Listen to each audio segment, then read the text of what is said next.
In the morning when I'm driving, I really come alive when I listen to my Ronnie, I listen to my Ronnie Q.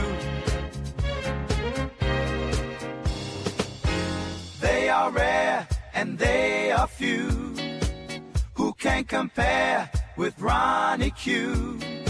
So grab a chair, she's coming through. She's on the air, it's time for Ronnie Q.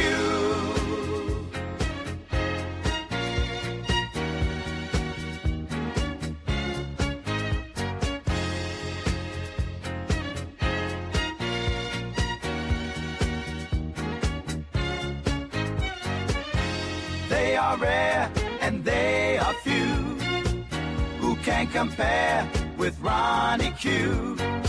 So grab a chair, she's coming through. She's on the air, it's time for Ronnie Q. Ronnie Q. It's time for Ronnie Q. Ronnie Q. It's time for Ronnie Q. In the morning while I'm driving, Ronnie Q. I really come alive when it's time for Ronnie Q. I listen to my Ronnie. Ronnie Q. I listen to my Ronnie. It's time for Ronnie Q.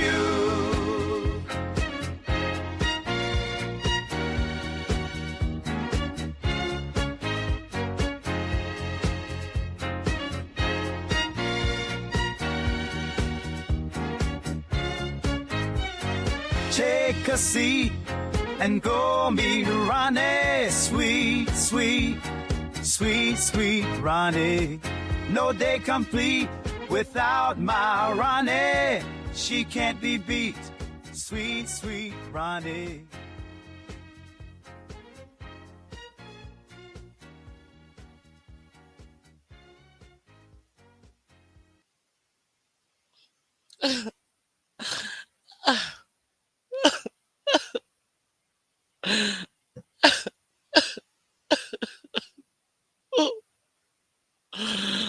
Oh, I'm so emotional. Emotions make you cry sometimes. I don't know the words to that song either. I know that's the song. Emotions make you something, something sometimes. It make you say, oh. Is that how the song go? Emotions make you cry sometimes. Somebody give me the words to that song. I get so emotional, baby. I really don't like the song. I'm trying to show you shade, but I will pretend like I like this song. I get so emotional, baby. Every time they see my chin, I get so emotional, baby. Let me pretend I just like this song. I pretend I like this song. Doom, doom. I pretend I like this song. Hey, y'all, what's going on? Y'all didn't give me the words. Brianna had the nerves to talk about Ronnie Q's look. Obviously, they make no uh funhouse mirrors that would fit inside her luxury apartment, so she can't obviously look in not nan mirror. I know you lying. Hey, Jill's comfort zone. I'm gonna start taking Dr. Soapy's instructions. Dr. Soapy says no whenever I sing. He tries to stop me. Dr. Soapy, that lets me know that you really like me. Hey, oh Denise, a view is a view. Detach myself. Yatanya, Og City. Did I speak Jill? Of course, Jill, Comfort Zone. Francis Thibodeau. Will you guys hit the like button? All of you guys, talent, hit the like button. Hit the like button. Because all of my fans that are waiting in the clouds, please hit the like button. All of my fans that know everything that I talk about in my lives, but they're so boring, hit the like button. All of my fans who know that I talk about politics on my channel, so therefore I must be. Yeah, I am pro black. Let's be real clear. Is there a problem with Ronnie Hugh being pro-black, being as opposed to being a thief, being pro-stupid, being pro 45? Is there a problem with me being pro-black? It's unfortunate some people weren't raised well. Hey, detach myself. Pro-black doesn't mean anti-white, but why would I put myself behind anyone? I was raised that way. I was raised to be pro black. You are less than no man. So now my pro blackness is in question. Let me see what you guys. Hey, respectively, M, December baby, Foot Soldier, good morning to you as well. Brit, Detach Myself, good morning. Indigo, good morning. Meow, meow. Hey, girl, hey, Madison, thank you for being here. Dr. Soapy with the insults. Oh, he's just speaking on that one. Hey, Love Chicken. Uh, Good morning, Mr. William. Dr. Lashonia, Grand Rising. Kimberly Black, good morning. Queenie 98. Let me see. I got everybody that Dr. Soapy got. I know I spoke to a view as a view. A view as a view. Did I talk to you? Good morning, a view as a view. It is good to see you. Oh, wait a minute. Grand Rising, a view as a view. God forbid they say that. See, she said good morning. She ain't no real pro black person. Okay, let's talk about it. What is the title of? Let's talk facts. This is an adult conversation. Okay, let's talk facts. So let me. Hey, AKD Miss 313. Thank you all for coming up. So let's talk facts. Now, you guys may or may not have heard. I promoted it all at least a month. I promoted the thing that Jill's comfort zone, myself, a view is a view, DC Kool-Aid, that green vegan, and many others. Auntie Donna, what happened to Auntie Donna? But Auntie Donna, we are a part of this thing that Jill created, showing her craft, and then we got the idea. Hey, we should do this, for all occasions. So, crafting and conversations. So I promoted this crafting and conversations, and I know a month, if not more. No, it was a month, if not more. Okay. So I have promoted this, uh, the dates on my channel. The next date, by the way, is January 31st, and we will be creating this craft piece. Uh, there's a flyer on my channel with all the supplies you need. You guys may have heard me say this a time or two. Um, that is going to be on January 31st. And then the following, I think it's on the 1st or the 2nd. I think it's the next day. The flyers also on my wall, the flyers on DC Kool-Aid's wall. This is going to be our next crafting and conversation project.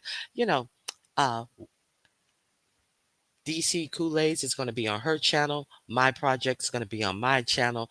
And last week, we had this very, very difficult project that Jill Comfort Zone decided to give us, which happened last week. So I gave you Jill's Comfort Zone crafting channel. I let you know it was on her crafting channel. I I before the live started, I shared the link. So, Pizarro, I was hiding. I thought I was hiding on Jill's Comfort Zone channel. I Jill's Comfort Zone was on her backup channel and she thought she was hiding on Jill's Comfort Zone's channel. Does that make Nika less of a thief?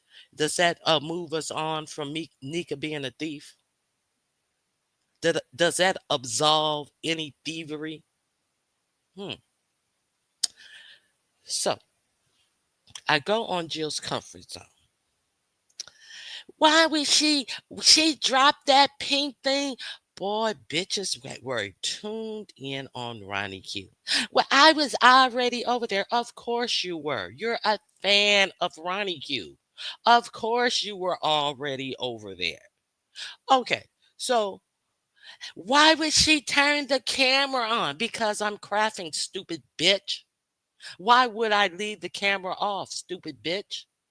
Why would she go over there and turn the camera on? This is what our third event. Has not the camera been on all of the events? So when I dropped my glue gun, and the last I felt my little doggy Saucy was underfoot, and so when I dropped my glue gun, I'm gonna try to find out. I'm gonna try to reach down and see where did that glue gun go because my dog was underfoot. So my chin showed. Bad angle. Okay. Did you see her chin, her chins, her whatever? But I'm looking down and I'm reaching down. Oh, her chins, her chins, her chins. Okay.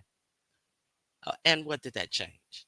So then another dummy had the audacity to trying to take up for Lady Nika and goes back to my Secret Santa event. Did y'all see what she did at that Secret Santa event? Not that I'm taking up for Nika or nothing, but she tried to. Why she had to tell MU who she had to give her money to? She didn't. How come MU couldn't give her money to whoever she wanted it to? I know, right? It seems like she's a dictator. She's always talking about Trump. It seems like she's a dictator. No, stupid bitches. I had to tell MU to give the money to the person that YouTube camera wanted her to give the money to because YouTube cameras was the really was really the person who was supposed to be giving out that money, but since that airhead just tried to give King Roman News money out instead of gifting him, instead of gifting YouTube cameras, and YouTube cameras cash app had stopped. So she couldn't receive the money that the airhead bitch said that, okay, I'm sending it. Okay, I got YouTube cameras. Okay, I'm sending it. Okay, I'm sending it. Okay, I'm sending it, and never sent her own money, bitches. That's why. Because it was YouTube cameras decision who the money went to. That's why I told her who to send the money to, because that's who YouTube cameras decided she wanted the money to go to. Stupid bitches. But then, so this bitch gets on. And did you see that Ronnie Q even told her, well, just send the money to me? And then she leaves it there. Yeah, I did say just send the money to me, so I could send the money to who YouTube cameras had wanted the money to go to. Since MU refused to send the money to who YouTube cameras wanted it to go to, I said, well, just send it to me and I'll send it to her. I think King Roman News said, just send it to me, I'll send it to her, because it could not be sent to YouTube cameras because her Cash App was not operating because she had used it to the limit that day where they cut her cash app off. But this bitch left it out there like I said, send the money to me as if I was going to keep the money. Did you see that? Did you see that sleight of hands to I'm not protecting Nika, but did you see her? She even said send the money to her. I said send the money to me so I can send it to her. The her would be choreo lover. The her would be the person that YouTube cameras wanted her money to go to. The her would be the person that MU. Oh, I'm not sending it to her. She don't like me. Oh, I'm not sending it to her. But these bitches get on there and act as if I said send the money to me. Bitch, when have you known me to act like I'm doing a motherfucking something shafty for some money? Just because Nika did something shafty for some money. And these bitches gonna sit they stupid ass over there and try to imply that I was doing something shafty for some fucking money. Bitch, please. No, Nika was the one who did something shafty about money at all times, anytime that she is handling money. Let's keep it clear. Bitch, don't even try that dumb shit. Because ain't nobody buying it. She even told her to send the money to her. Full stop. Full stop. So now you got to lie? So y'all so mad y'all over there lying. What you mad about though? Exactly what are you mad about? And when you say you mad about it, make sure you remember what you mad about. So don't respond to somebody saying, yeah, she told my daughter to go, she told my kid to go to bed and it was 9 o'clock in the morning. But I thought you showed played a video where I said, this is an adult conversation. I'm just kidding. I thought that's what had you so mad. You had a video queued up.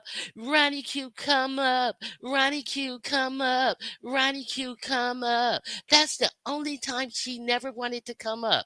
As if Ronnie Q knew you had a video queued up of me saying, when I heard something in your background,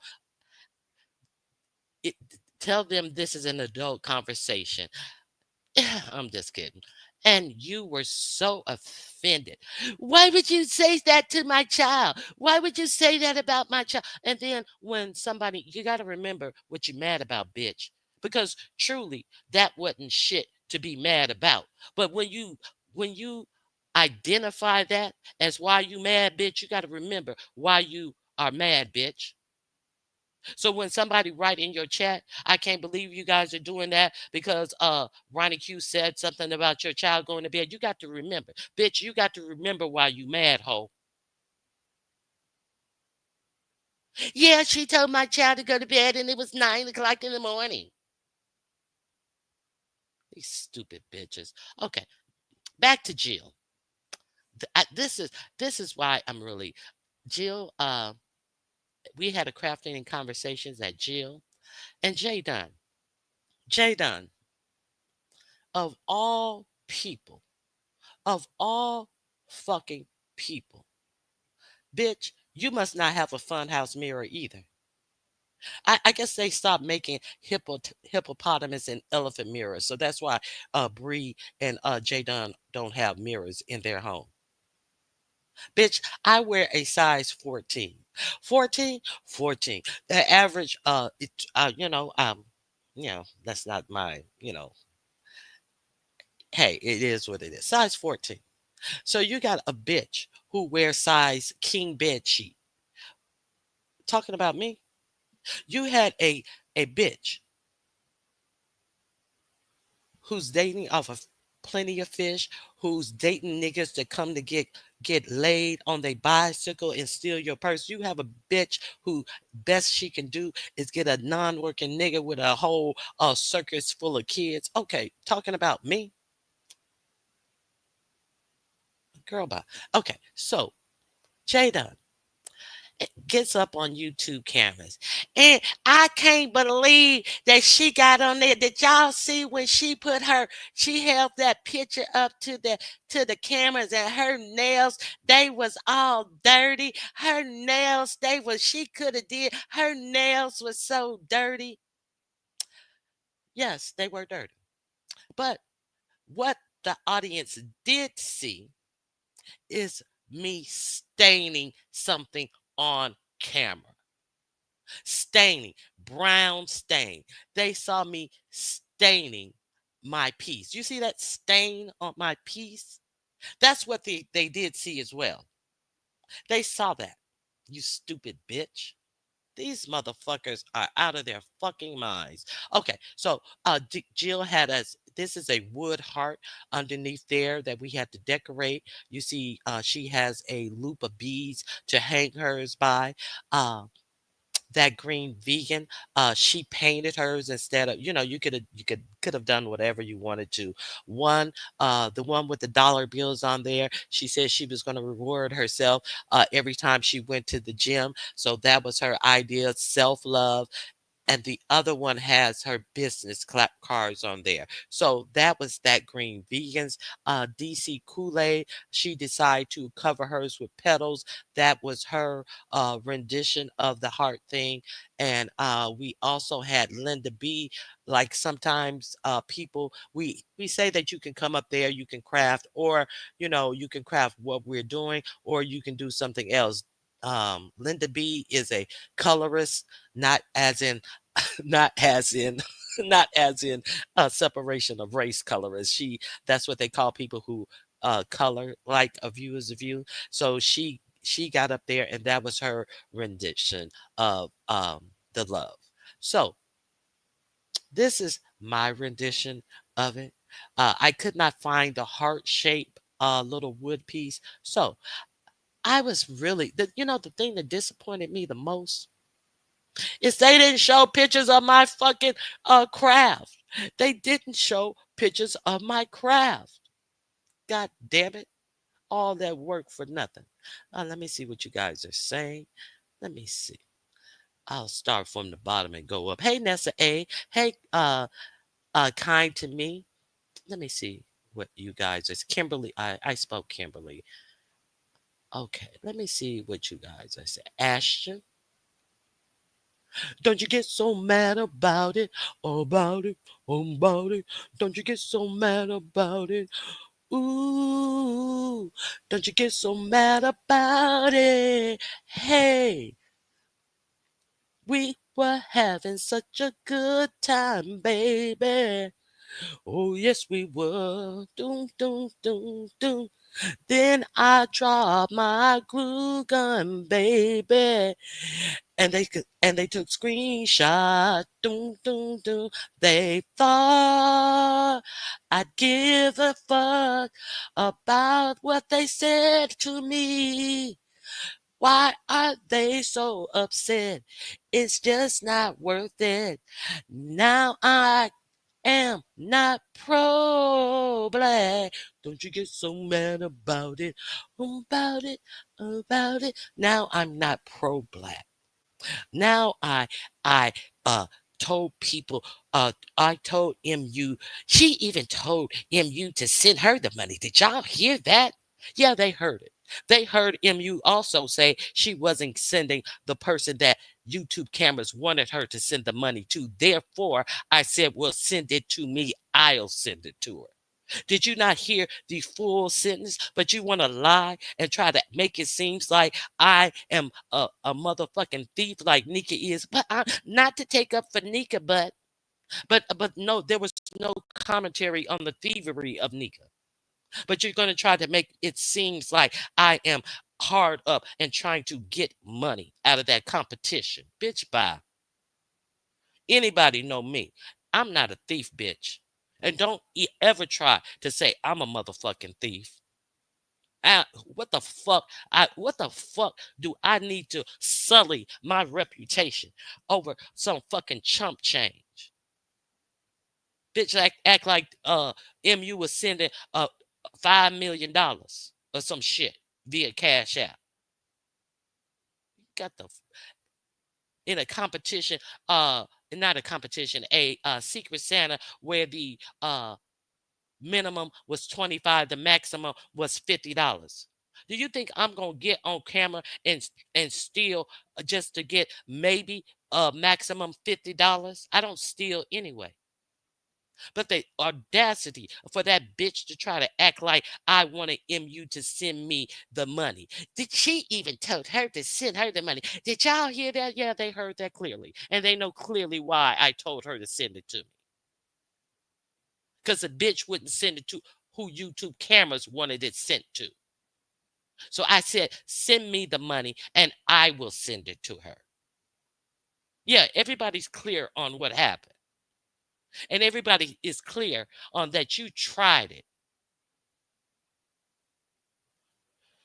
Okay, so bitches can't remember why they're mad, and bitches try to take up for a thief by accusing someone of stealing between $25 and $50 when the record is shown. And stop down. I don't understand how she can be cool with Stomp Down. I don't understand. I don't understand. You don't understand why you mad either. You don't understand that either. Stump Down don't like her. I don't understand. It's Stump Down. Stump Down. What the fuck Stump Down got to do with any of this?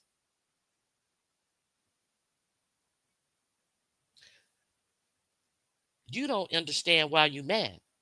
You went back 3-4 months and talked about you didn't like something I did and you were mad.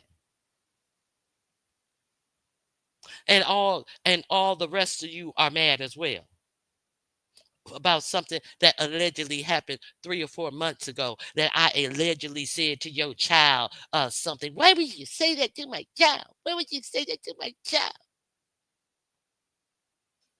9 times out of 10, my conversations on here are adult conversations.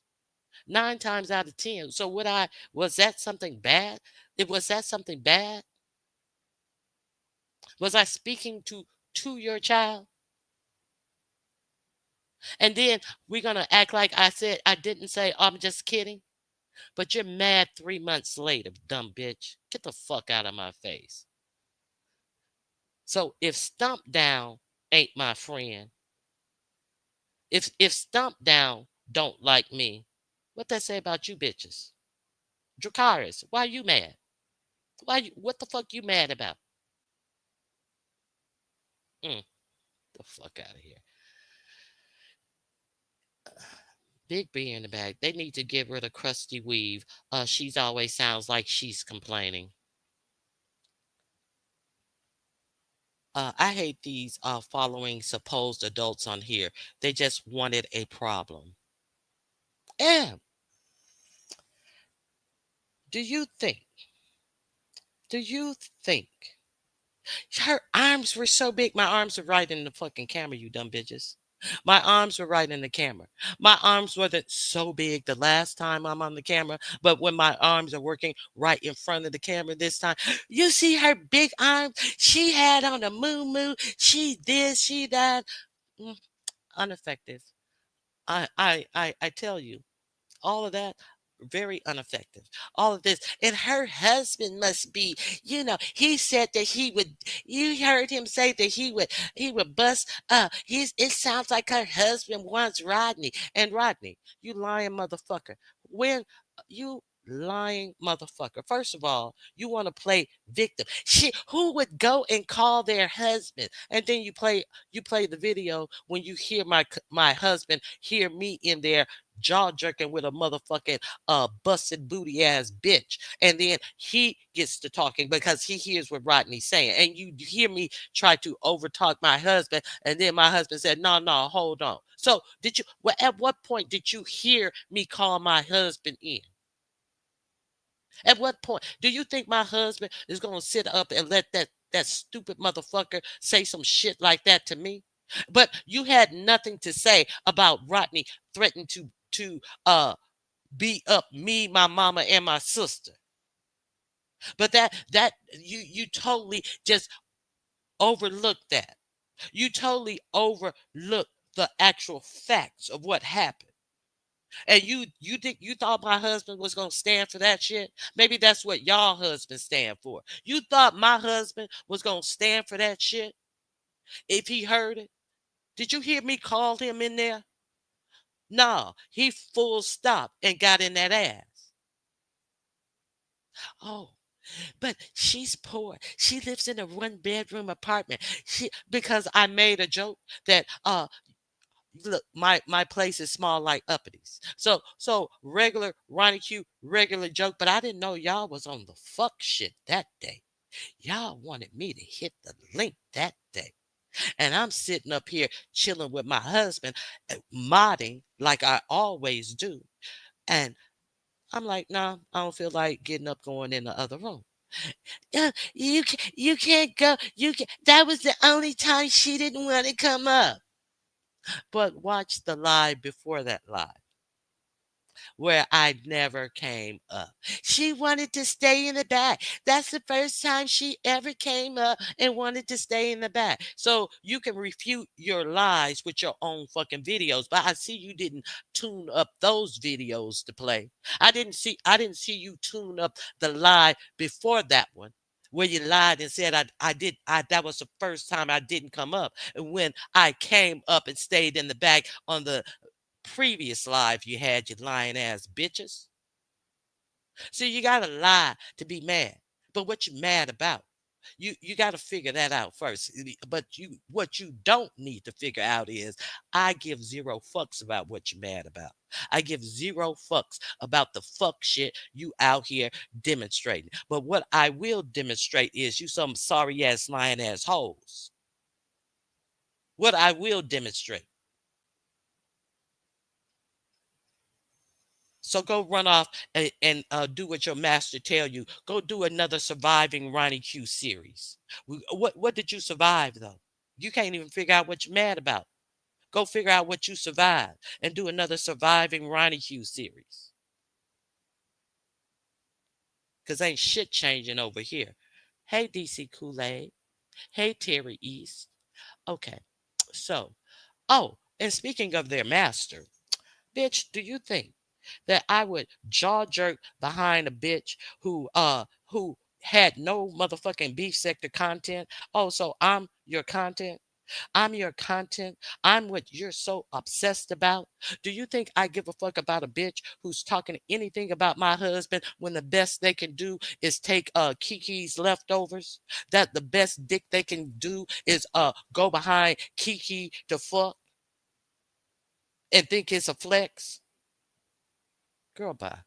Do you think I give a fuck about a bitch who say I weigh 600 pounds and who just announced they are back on Ozempic? Do you what am I supposed to care about in this situation?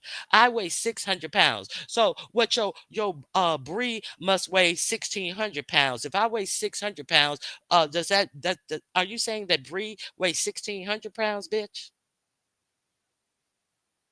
Girl, bye. So press, so press, so pressed and obsessed. Hey y'all. Hey to get a view. Hey Lexi Lex. Woo child. Okay. Is there did I miss any questions? Did anybody have any comments? Let me take that off the screen. Okay. Let me go back and see what you guys are talking about.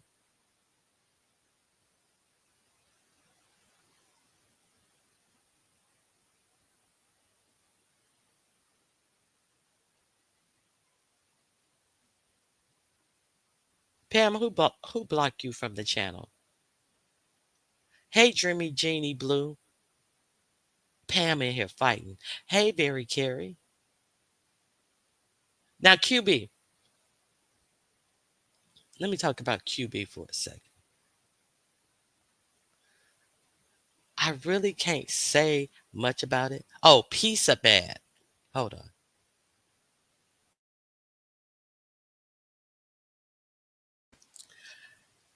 Pizza's mad because she felt like I should I should be darker skinned. She called me a waste of light skin. What the hell does that shit mean? Girl, if anybody took her seriously, you have got to be kidding. And then she blocked you. Please don't forget to hit the like and subscribe and share button. Please share this out. So, oh, and then we got Shitty Trish. Shitty Trish. I would be remiss if I didn't tell you that Shitty Trish is a shitty mess. Another shitty liar, another grifter on these YouTube streets that they constantly allow up on their channel to grift who? You. To grift you. To talk about this non existent YouTube Street Awards, this non existing Belize strip. Shitty Trish. So I go to Sincere Saida's page often. I drop and share Sincere Saida when I see her, and when I or if I go over, if I don't go over, but more than likely I'm going over. So that's a regular place for me to be. So I see that she's live. I go over, and Raw is up there. Raw Honesty. I don't know if she still call herself Raw Honesty. Raw was up there, and there was a back and forth about this whole. Butterfly progressive thingy. So are we gonna pretend like Trisha's big organization that she's jaw jerking about? Uh I did not show you the video of the alleged president or CEO of Trisha's portion of this, and it looked like he was in a public dog kennel. They were dogs barking, and he was in some industrial work area with work clothes on, talking about what they were going to do to feed homeless people and all of this type of stuff. It's a public YouTube thing that he's telling you about his business and helping you. Somebody who looked like he just crawled from up under a flight of stairs, or a fire, what do you call them, fire stairs, those that they have in New York City. Seems like he just crawled out from under the motherfucking stairs, and she decided to film him. I wouldn't send him a nickel or a nail. It seems like he's one of the homeless that they needed to actually give money to. So if he just asked for the money for himself, it would have made sense. But in the rules of being the head of a corporation that gives back, no, no, no, no, no. Just ask. Just ask. You shit. Don't beg me for some food, and when I already know you're gonna go buy some alcohol, and then when I said, what do you want, and I go in there and get you anything that you want on the menu, and then you still asking me for money, type of nigga. You know what I'm saying? Now you need to catch the bus, type of nigga. After you said you were hungry, but then I buy you what you want to eat. Then you think I give a fuck about you needing to catch the bus. You just want money. Just say shit. My pipe is empty. Just tell me that. Let me decide what I'm gonna do with my money. So Raw Honesty actually bought up court papers, and Shitty Trish still was in the audience. I can do whatever I want under that butterfly progressive ink. Now that was the little sticking term, the ink. And then Raw went right back up, showed some more pages where butterfly progressive ink is actually her trademark name. And then there was nothing.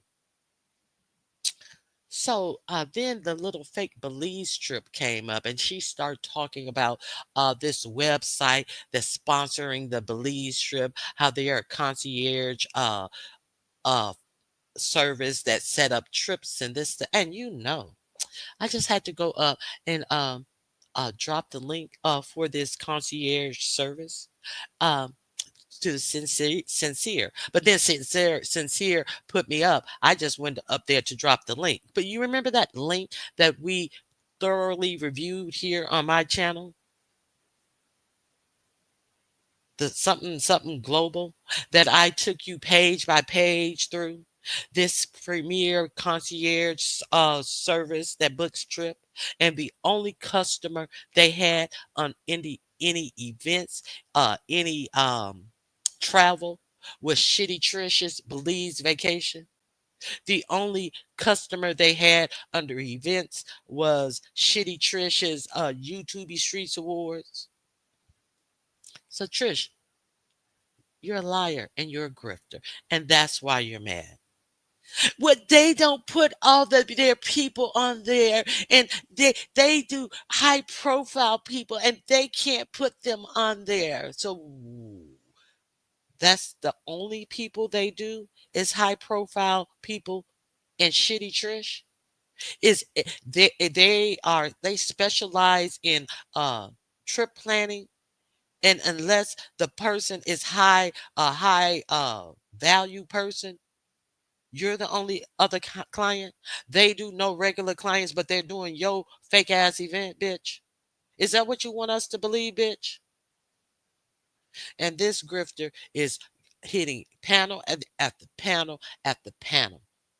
But now the FBI contacted them because somebody in jail bought a ticket and he is in jail for SA, and it was someone else's credit card. And the FBI contacted me too.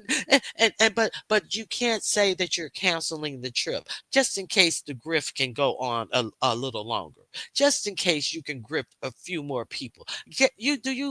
I think she think people really believe her. I think she thinks that people really believes her. So we know we know why you mad, bitch. But that does seeing my face or half of my face make you any less of a grifter, bitch?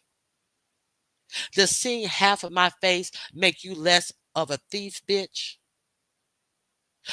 Brianna, does seeing half of my face make you less of a desperate ass bitch who got a motherfucking nigga up laid up in your house who you known for 15 minutes with 8 kids?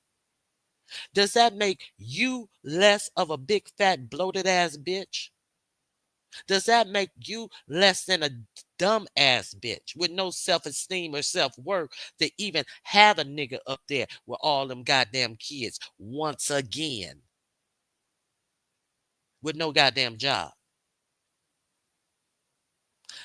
Hmm? See, these are the things that we don't want to talk. Does seeing half of my face make you guys think that we ain't gonna remember that Nika is a motherfucking thief? Is that what we're trying to pretend today? Okay.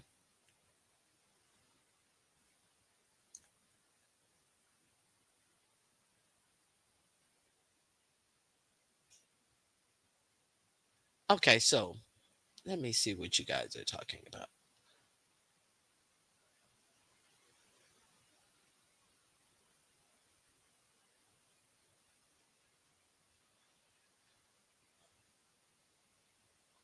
Spam. What you doing over here, spam? You know you're not welcome over here, spam. You know I'm kidding, spam, because I think you wrote a comment. Did you get did you receive my message to my from my comment? I think you wrote the comment. But it's good fat. But it's healthy fat. Oh, yes. If you mix it with bread. No, but I don't even like avocados, but I hear that it's healthy fat. Y'all in down here giving recipes. Y- just know any recipe that a viewers of you give you, you're gonna have a mason jar. You know, just kidding, a viewers view. Damn jobless buns with hella kids can get all the women, while I can't even get a date.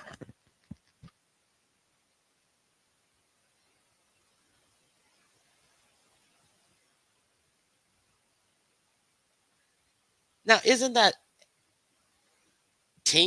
Team Mason jar.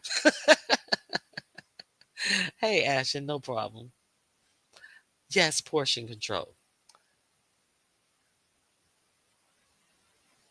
Yeah, I I've never I've never eaten an avocado, just a plain avocado. Now I've tried guacamole. eh, eh, I'm not even a big fan of that. You not speaking spam? It's tax season. Pretty soon somebody gonna be, I'm living the single,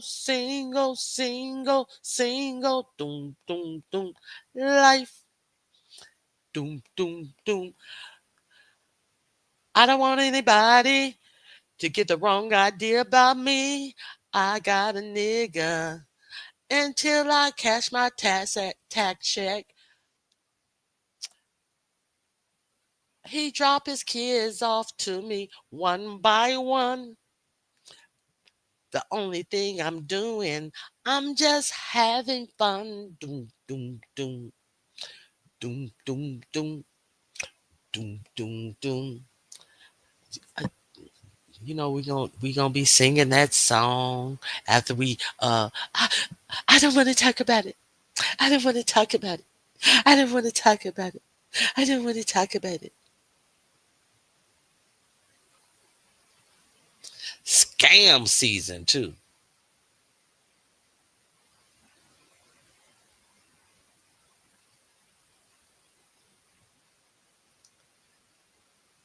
Let me see.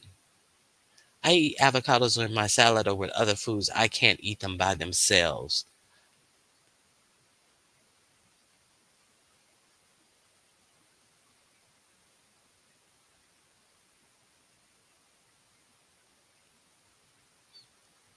Hey, Granny, how are you? Now, let me see. Let me see. Hey, Silky Black.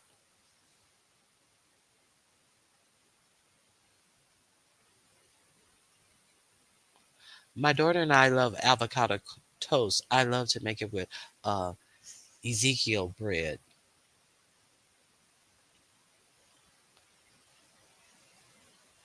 I eat avocados like an apple.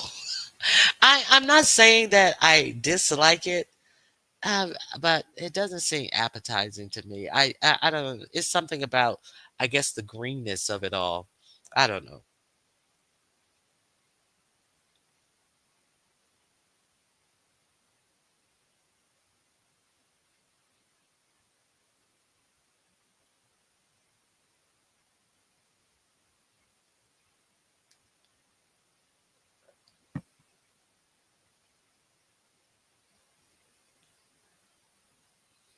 Big Bree better propose to that man. He's the only one shot she got at having a husband.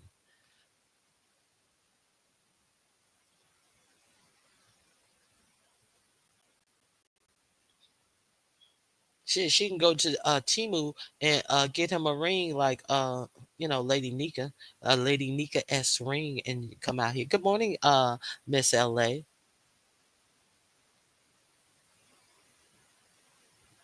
Avocado. Wait a minute, Miss Queenie. Very Carrie. I think you. I let me. I kind of skimmed over this comment, but I think Miss Queenie is about to get blocked. She says avocados are more interesting than this live. Sips coffee. Okay. Please escort Miss Queenie out of the door. She said that y'all conversation about avocados is more interesting than my live, and she just boldly put it out there just like that. Hey, Z Sarah, how are you? I'm just kidding. She said that live. I think she meant this live, but she said that live. Ebony Diamond Grand Rising.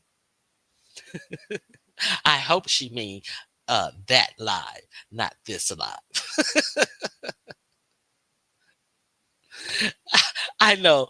I said I just skimmed over it. I was just kidding. Y'all didn't block Miss Queenie, did y'all?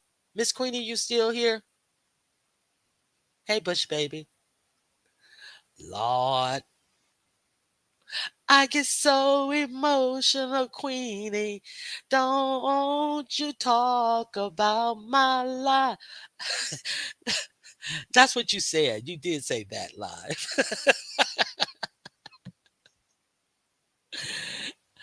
We'd never block her. All right. Okay. So now, uh, what does Black Power run to you? Y'all heard that? I'm like Trump. She wanted to dictate who MU gave her money to. Lies, lies, lies, lies, lies. Yeah. Do do do do do do. Lies, lies, lies. Yeah. Who remember that song? What was it? Demaco, something, something, something. Doom, doom, doom. I don't know. That was a rock song, but I remember it somewhere in the repertoire of music that spins about in my head. Who remember that song? A View is a View. You remember that song? Lies, lies, lies. Yeah. Thank you, Bernice. I appreciate you, and I always appreciate you. Do remember that song? Just read my book. You talking about nobody? You do remember that song?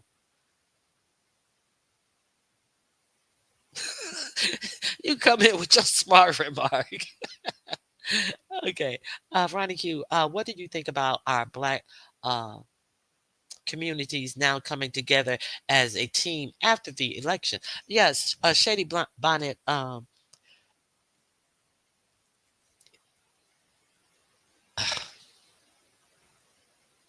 and I definitely want to talk about how fast this stuff is going down.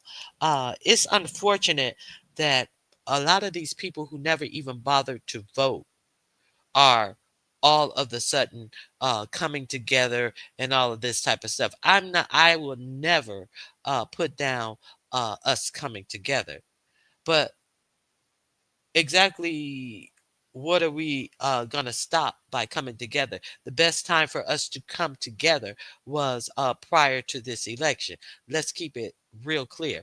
And we see the fast pace in which this Project 2025 agenda has actually been fulfilled. Okay, so these are some of the things that, with the mark, have already come to pass. Okay, let me see. Let me see. Every other day. No, not every other day. Every day there's something new that is checked off on this. Okay, elimination of union and workers' protections. Well, half of that's done. The elimination of workers' protections. So if we don't know, they are trying to roll back affirmative action in the government workplaces. So the DEI people had already been disbanded prior to the election. Under Biden, they had eliminated DEI with a vote in Congress. For those of you who don't know, so the simple fact that 4547 then came out with a memo and told people and workers to root people out who may be in different departments. He sent the government workers out like the Gestapo to come and tell who is a DEI hire. And are we not going to act like they're talking about all government workers who may be management and all of this type of stuff? Are we okay? So we are clear that DEI just didn't encompass Black people; it also encompassed LGBT workers. It also encompasses disabled workers. It also marginalized community, women who also benefited from DEI. And it's just not Black people; it's all ethnic ethnicity. All people of different race ethnicities. Yes, all eth- ethnicities. You got it. Additional tax breaks for corporations and the 1%. What cut Social Security, cut Medicare, end Affordable Care Act. Okay, they have already raised the prescription drug prices. He did an executive order. He's already in civil rights and DEI protection in government.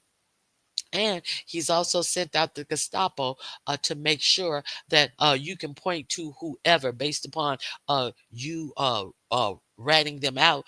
They will consider firing them. Um, ban African American and gender studies in all levels of education. What do they call that? Critical race theory. And I was looking at the curriculum of of of studies at, I think it was, I forget what university it was.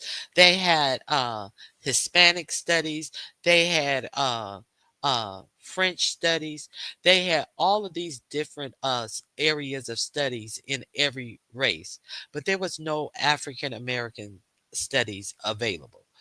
So I think the big complaint in Florida, they said that if they teach DEI studies in Florida, they will not get federal money. So all of the African American college level studies have been disbanded in Florida. So already. So get ready for it to be nationwide. Okay, what else? Uh, what else is done? Ban African American studies, ban books and curriculum about slavery. Well, that's what Florida book ban is all about. But let's not we be remiss in saying that some of the history books that your children are studying doesn't even mention slavery as a way that African Americans got over here. They're saying that we were indentured servants, such much as the white people from British who were not truly enslaved. They just had to work to pay off their trip to get to America. So they're saying that we were immigrants to this country. Okay. What else? In climate protections, oh, he definitely has done that. He's taken us out of the Paris Agreement, and that was all about climate. His Oh my God, his new Defense Secretary Pete Hedgewith, or whatever his name is, has said that the military will no longer do any study about climate change. His bootlicker Hedgewith. Okay, what else?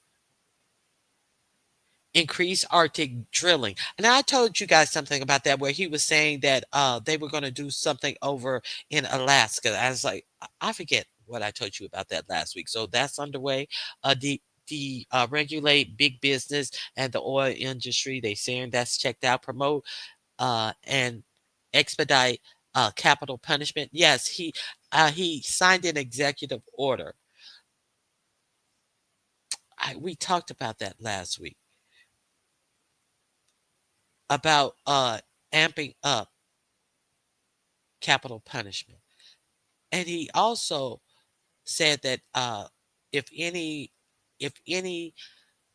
undocumented person uh, unalives a cop, that they are to be executed. Okay. In marriage equality, condemns single mothers while promoting only traditional families. Not no, that hasn't done. Mass deportation of immigrants and in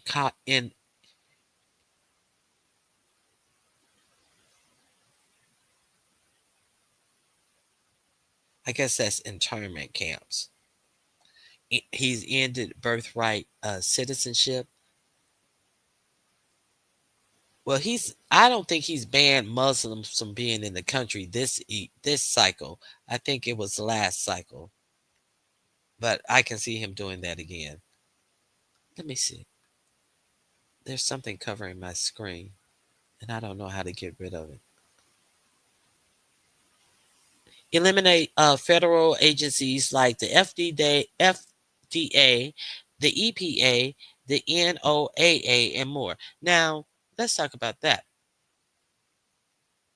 Let's talk about that. So, last week I did tell you that he has put a freeze on uh, Donald Trump has ordered a communications blackout at America's federal health agency. The CDC, the FDA, the Health and Human Services, the NIH have all been told to pause external communications, including publishing scientific reports, updating websites, or using uh, or issuing health advisories. So that's very scary. So what he's saying is that you cannot even research any new research that they have. Say like they get something that they just found out yesterday that would be helpful, alerting the public about some a public health issue, they cannot even communicate it to the public. You understand that? This is the same person that the 19 came upon our nation, and so they can't communicate any of this type of stuff. So let me see. And also within in those executive order, I think Liz Livos was the one who told me that it was the Enemies Act. So the Alien Enemies Act is exactly what he did. He did an executive order that and this is some old act. He did an executive order about illegal immigrants if to basically the Alien Immunities Act of 1798 is a wartime authority that allows the president to detain or deport the natives and citizens of an enemy nation. So he did enact the Enemies Act. What else is it? The law permits the president to target these immigrants without a hearing based only on their country of birth or citizenship. Although the law was enacted to prevent foreign espionage and the sabotage in wartime, it can be and has been wielded against immigrants who have done nothing wrong, in, has have invites no sign of civil disloyalty. They are fully present in the United States, and it is overboard authority that may violate constitutional rights in wartime, and is the subject of a and is a subject of abuse during peacetime. So we know we are not at war. So he has enacted that if they basically saying that the Mexicans over here could be spies. So he's enacted that act. And once you enact a wartime act, you are also giving the military the right. It's a wartime act. We're not at war, but if you enact a wartime act, you can use your military to quell these people. So let's be clear what this act was about. It opens up and allows the military, not a national guard, the actual military, to handle these people. It has been invoked 3 times, each time during a major conflict. The War of 1812, World War One, and World War Two. In World War, let me expand this. I'm sorry, y'all know I can't see. Okay. In World War Ones and Two, the law was key authority behind detentions, expulsions, and restriction targeting Germans, Austro, Hungarian, and Japanese, and Italian immigrants based solely on their ancestry. The law is best known for its role in the Japanese internment camps, a shameful part of the U.S. history for which Congress, presidents, and the courts have apologized, and they have paid them money. Yes, they were paid money as well. Under what conditions can the president invoke the Alien Enemies Act? The president may invoke the Enemy Acts in times of declared war or when a foreign government threatens or undertakes an invasion or predatory incursion against the United States territory. The Constitution gives the Congress, not the president, the power to declare war. So the president must wait for a democratic debate and the congressional vote to invoke the Aliens Enemy Act based on a declared war. But the president need not wait for Congress to invoke the law based on a threatened or ongoing invasion. So I would say, via their rhetoric, he has invoked this act because they say that we are being invaded by at the southern border. So I think that that's why he didn't have to wait for Congress. He can invoke the act uh, based on a threatened or ongoing invasion or predatory incursion. The president has the inherent authority to repeal these kinds of sudden attacks. The authority that's necessary implies that the dissension and implies the dissension and decide when the invasion or the predatory incursion is underway. So, do the term invasion and predatory incursion have to be taken literally, or could the president proclaim a rhetorical invasion? So I think that this is a rhetorical invasion that he is saying. The Supreme Court and past presidents have acknowledged the Aliens Enemy Act is a wartime authority enacted and implemented under the war power. When the Fifth Congress passed the law, the the Wilson administration uh, defended it in court. Of course, he did. Uh, we're going to talk about Woodrow Wilson this show as well. I didn't even know this was in here, and they did so on the understanding that non-citizens with connections to a foreign belligerent could be treated as prisoners of war under the rules of war, under the laws of the nation, the congressional and other late 1700s statutes. The term invasion is used literally, typically referring to a large scale attack. The term predatory incursion, also used literally in writings of that period, to refer to slightly smaller attacks like the 1781 raid on Richmond led by American uh, defector Benedict Arnold. So these are people who are actually attacking America. Today, some anti-immigration politicians and group urge a non-literal reading of the invasion. So that's I just told you that America must actually be under attacked by these people. But today, some anti-immigrant politicians and group urged a non-literally reading of invasion and predatory incursions so that the Alien Enemy Acts can be invoked in response to unlawful migration and cross-border narcotics trafficking. So these politicians and group view the Alien Enemies Act as a turbocharged deportation authority, but their proposed reading of the law is at odds with the centuries long legislative, presidential, and judicial practice, all of which confirm that the Alien Enemies Act is a wartime authority invoking it in peacetime to bypass conventional immigration law would be a staggering abuse. So here's the article that I'm reading for. So he has invoked it. He has invoked the Aliens Enemies Act. Here's the link right here. Uh, and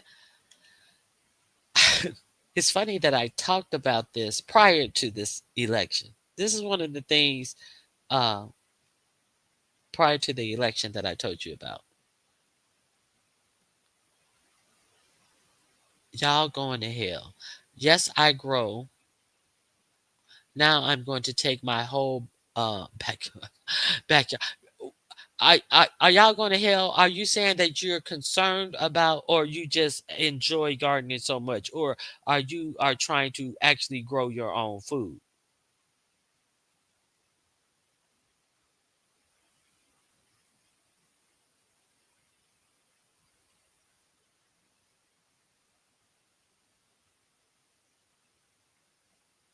Yeah,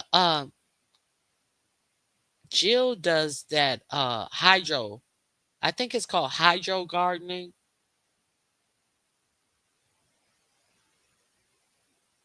Okay. The dope isn't coming through the Mexican border. Maritime is the lead method of transportation. So you're saying it's coming through the over the seas. And we gonna pretend like we don't know about it coming in these shipping containers from all these fake drugs, real drugs, fake drugs coming in, actually in shipping containers. I think they said that China is a big importer of a lot of this, like ecstasy and all of this type of stuff, and fentanyl. Are we gonna pretend like we don't know that?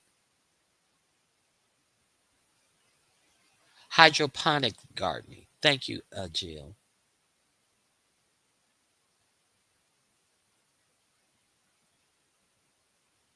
I've always grew vegetables on a small scale. Grew up in the country.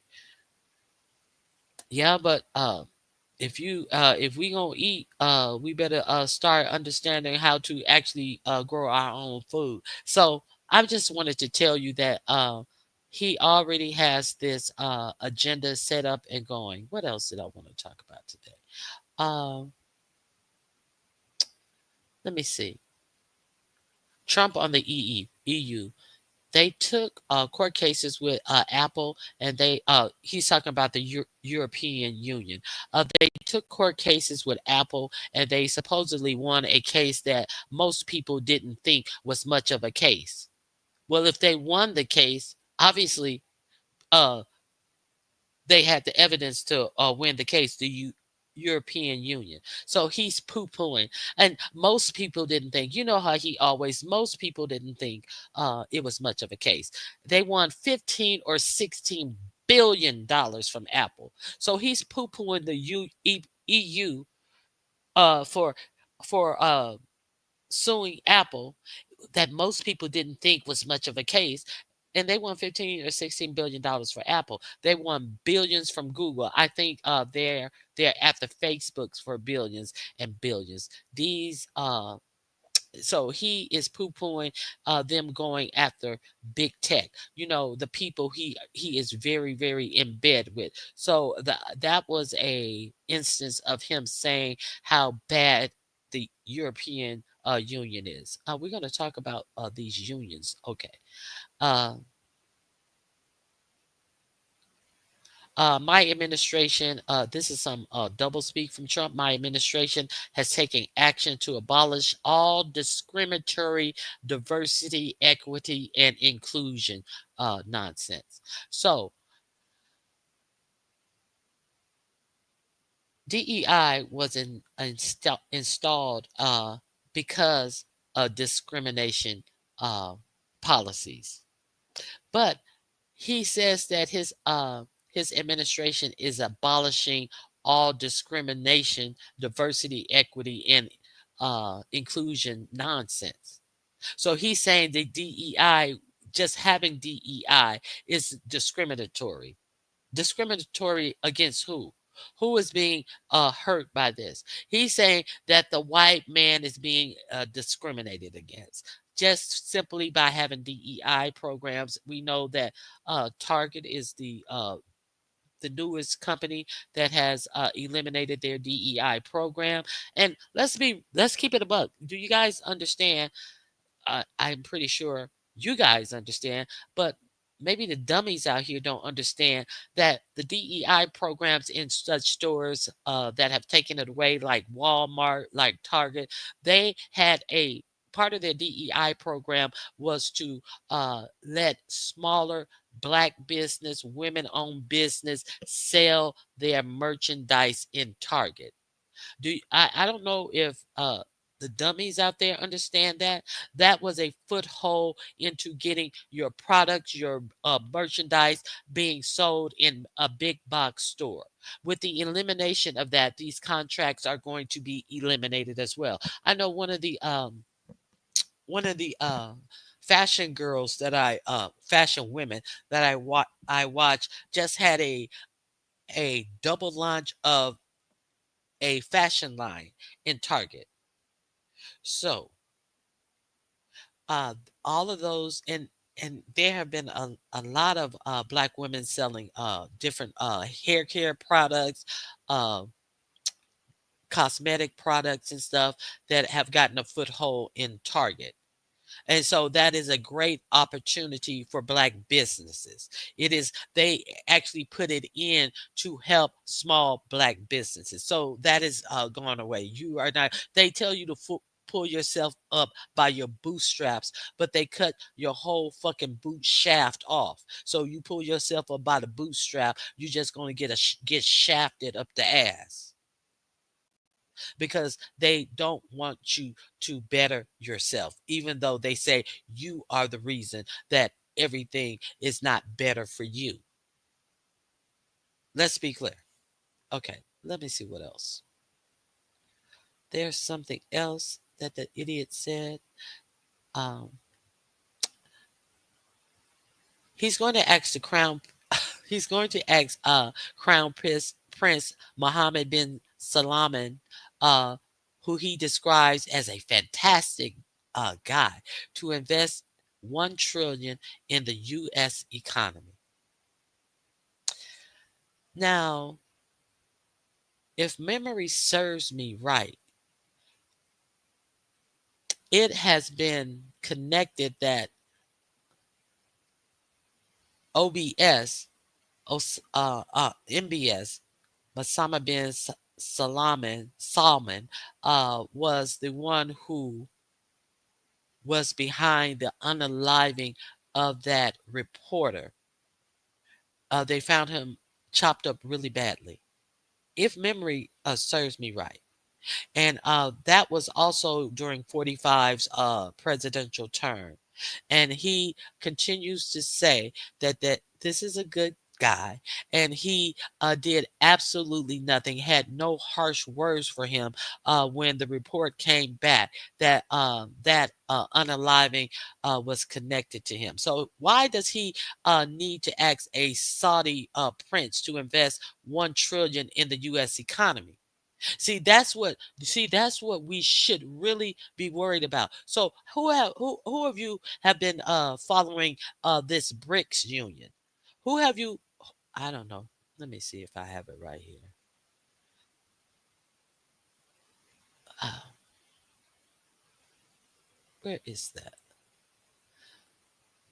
Okay, let's listen to this. See,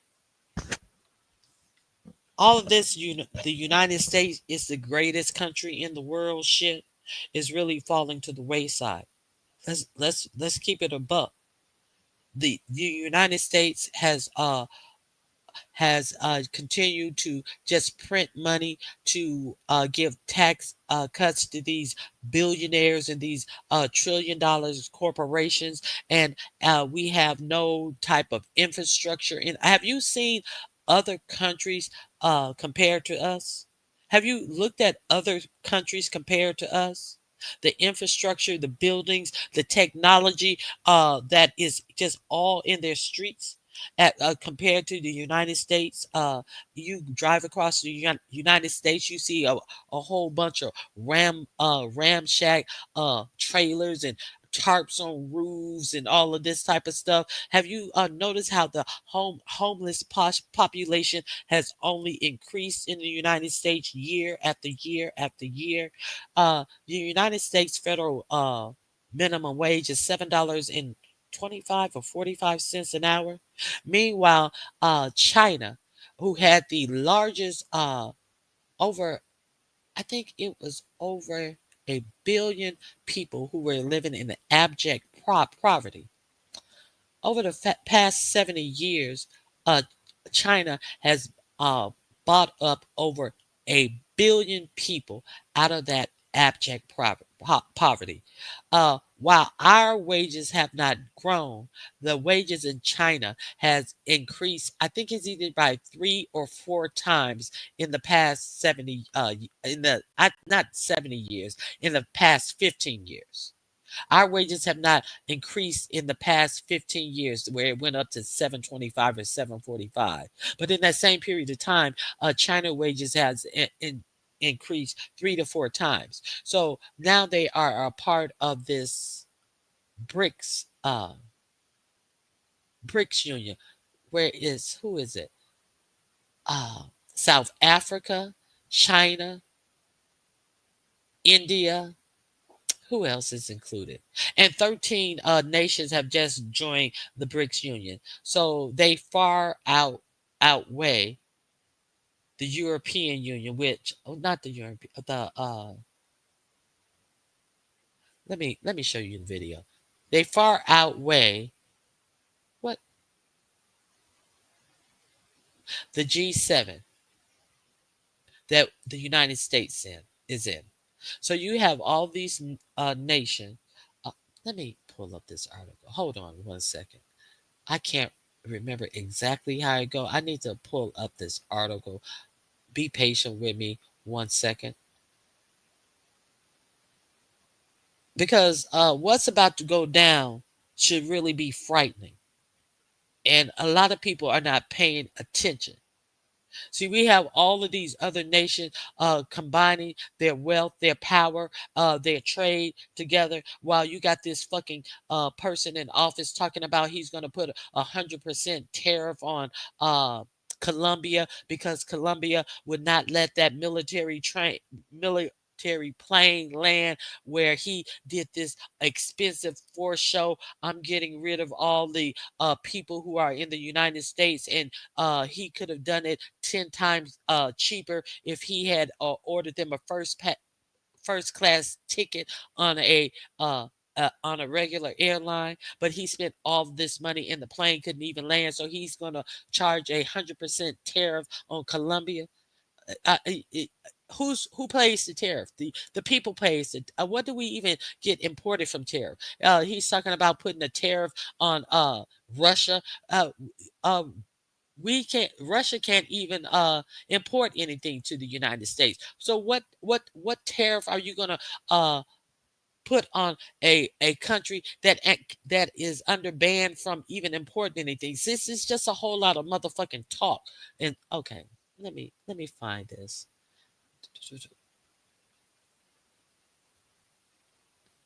Okay, hold on.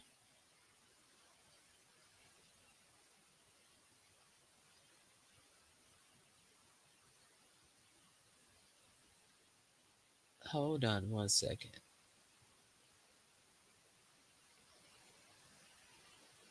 1 second. 1 second.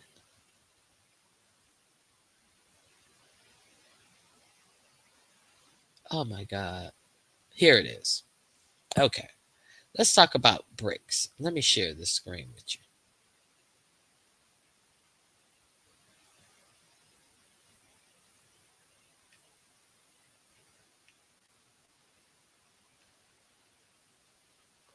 Let me remove Jill's comment.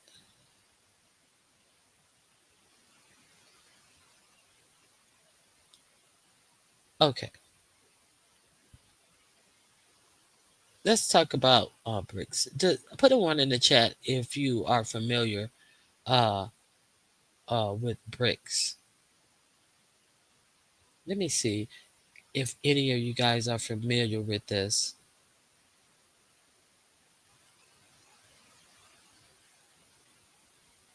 Yeah, that was crazy. And Colombia said they are going to hit us with a 75%.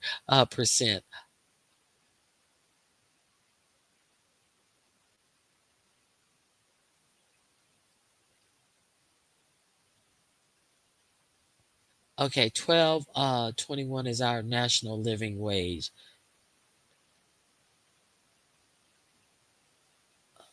Have you guys heard anything about this BRICS union? Put a one in the chat, two in the chat for no, one in the chat for yes. Nobody's talking.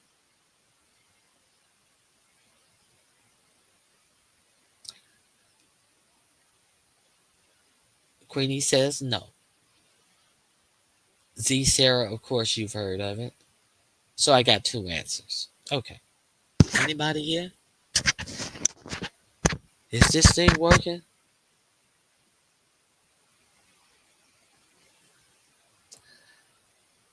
Of course, Strictly Platinum have heard of it. Is this thing working? Okay, thank you. Okay, let me continue.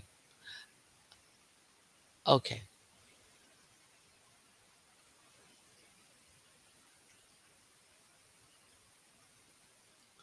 Five new countries joined BRICS in 2024. Full list of members and nations and their currencies.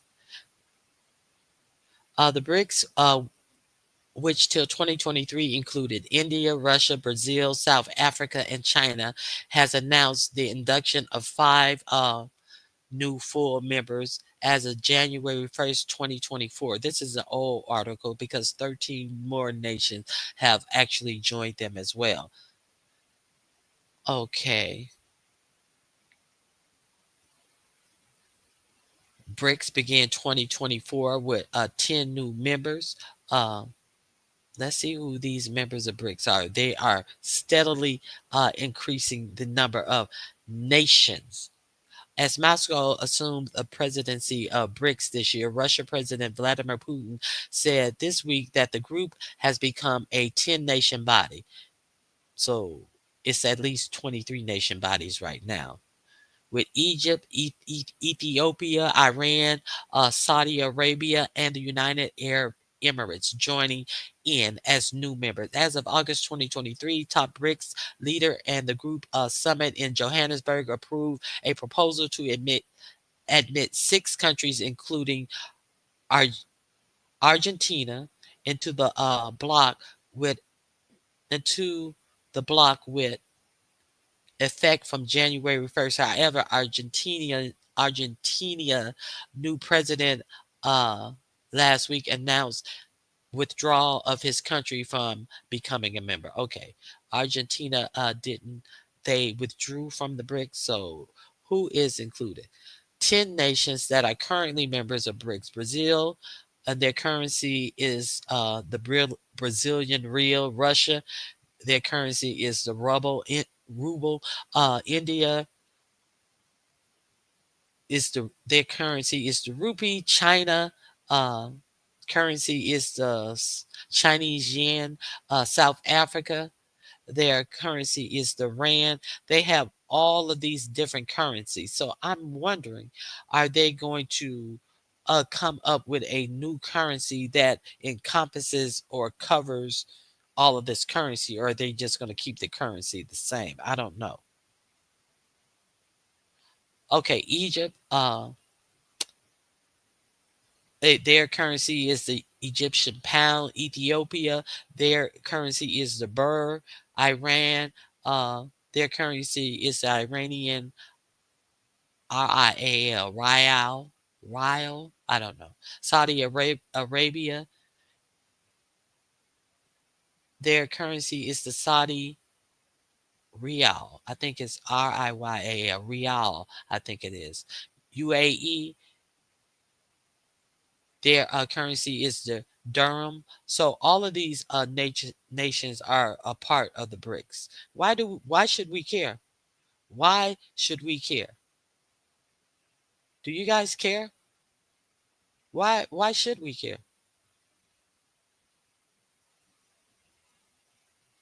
Let me see. Okay, so let me share this with you.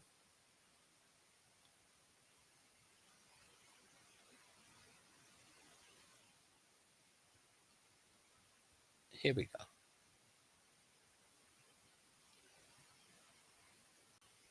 I'm going to share this link because I'm just going to play a portion of this. This is a long video, but I think we should keep a heads up. The name of this video, What's Coming is Worse Than a Recession. This is by economist Richard Wolff. So if you guys are thinking that everything's okay as long as we don't pay attention to what's really going on. Do you guys think all of these rich corporations, Mark Zuckerberg's, Jeff Bezos, Elon Musk, is cozying up to the president for nothing?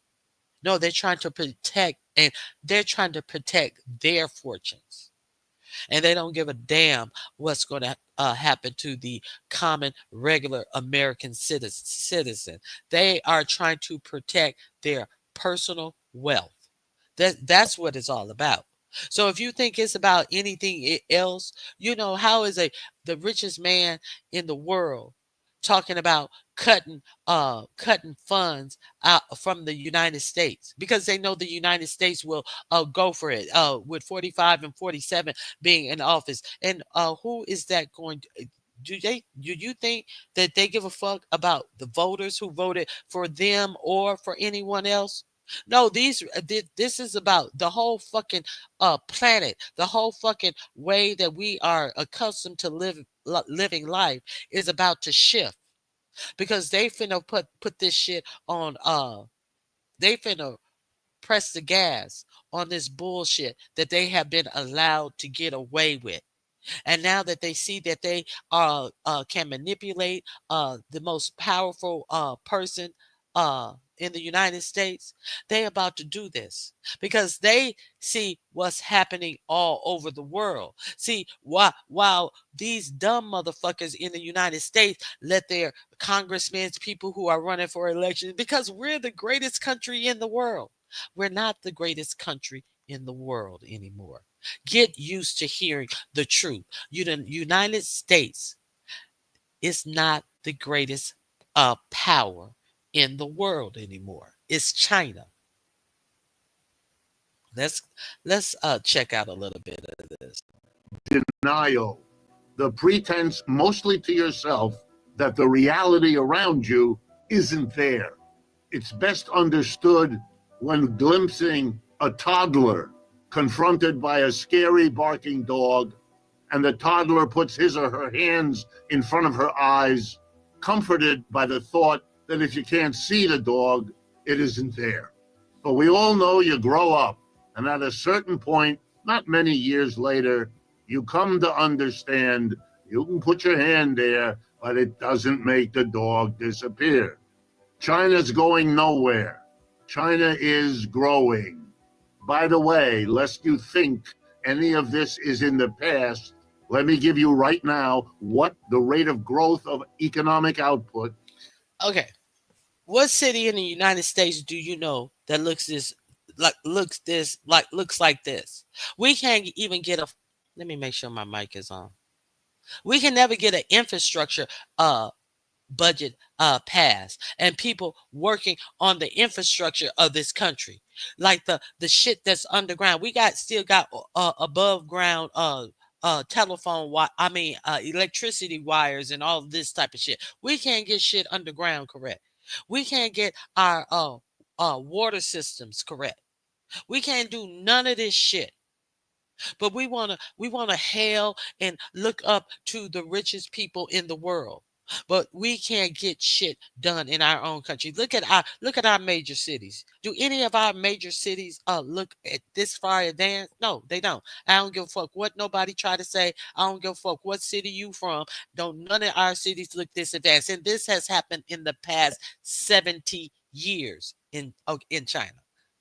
Okay, let's continue. Is for 2024. These I'm about to give you are the estimates of the IMF, the International Monetary Fund. Trying to catch your breath because I see. Sorry. Let me get past this commercial.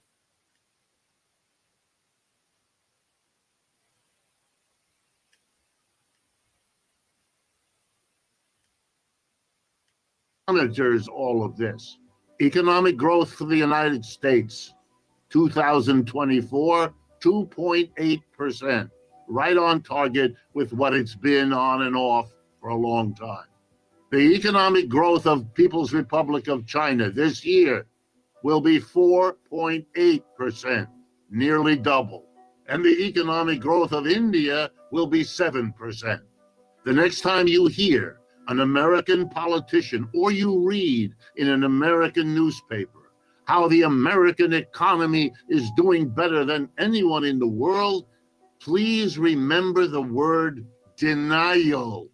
That kind of statement, which I encounter almost every day, is the exact equivalent of a toddler putting fingers in front of her eyes or nose in hoping that the scary dog will go away.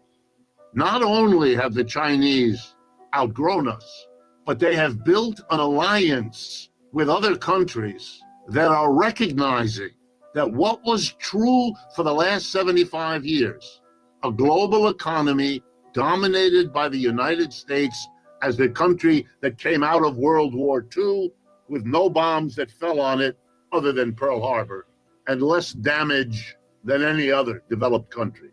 The Chinese have built an alliance called the BRICS, B-R-I-C-S. You don't hear as much about it as you ought to. It started a few years ago, Brazil, Russia, India, China, and South Africa, 5 countries. A year and a half ago, 6 more joined. And 3 weeks ago, 13 more joined. The BRICS together is more than half the population of this planet. The United States is 4.5%, not 50% of this planet.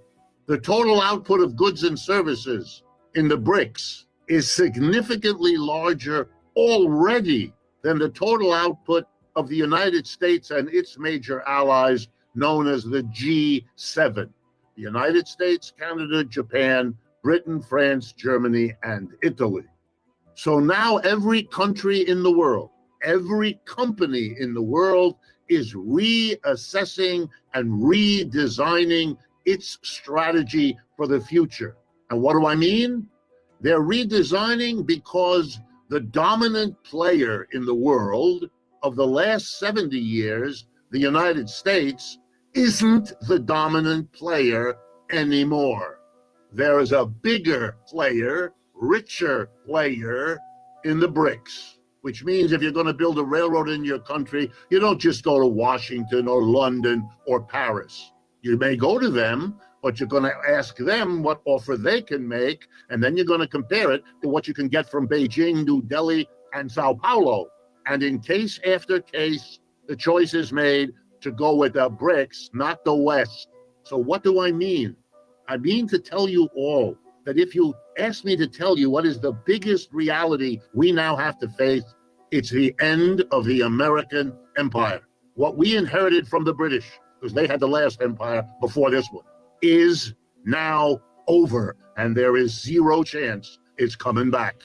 It ought to have been a central issue in the presidential election we just had. Instead, the 2 candidates and their parties worked overtime to practice denial. No such a thing.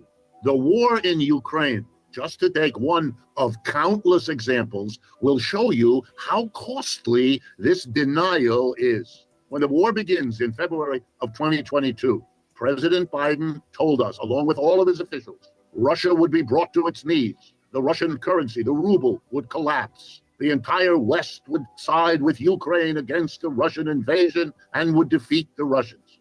None of that happened.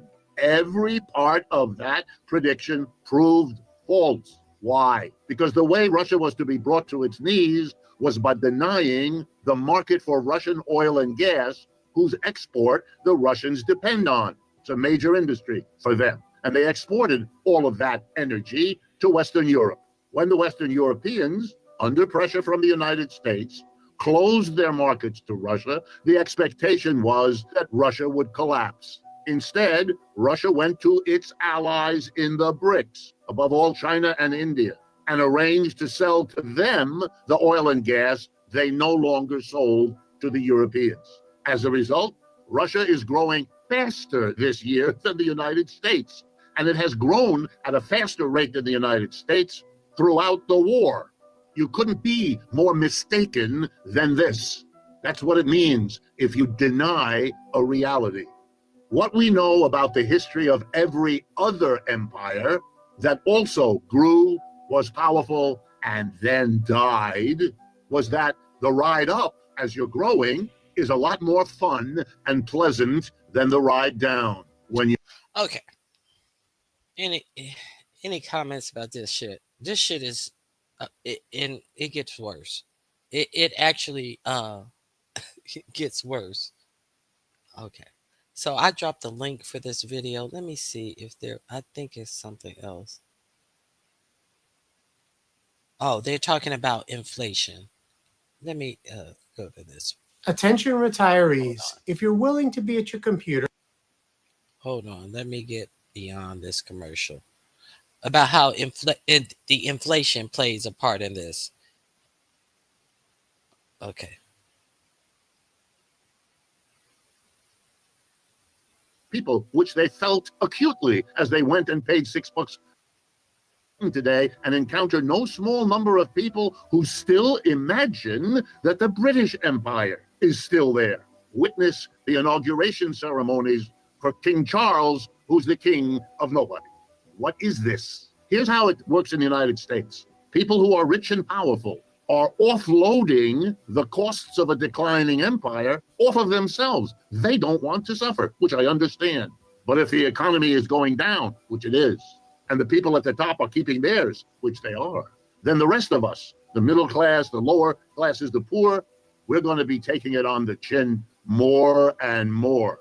And let me give you just a few of the examples. The inflation we just went through. That's a way of lowering the standard of living of large numbers of people, which they felt acutely as they went and paid $6 for a dozen eggs or everything else. They know they're suffering. My guess, no chance for Mr. Trump without that inflation. It gave him the victory, and it cost Kamala Harris the loss. But it's not the only thing. Let me give you other examples which an economist. So remember, he said that he's going to fight inflation, and people called themselves so up in arm about the inflation that happened under Biden. See, it's just, is more to it than that. And let's understand that the Biden inflation was handled better than the inflation across the whole world. So Trump comes in and says that he's gonna end this inflation.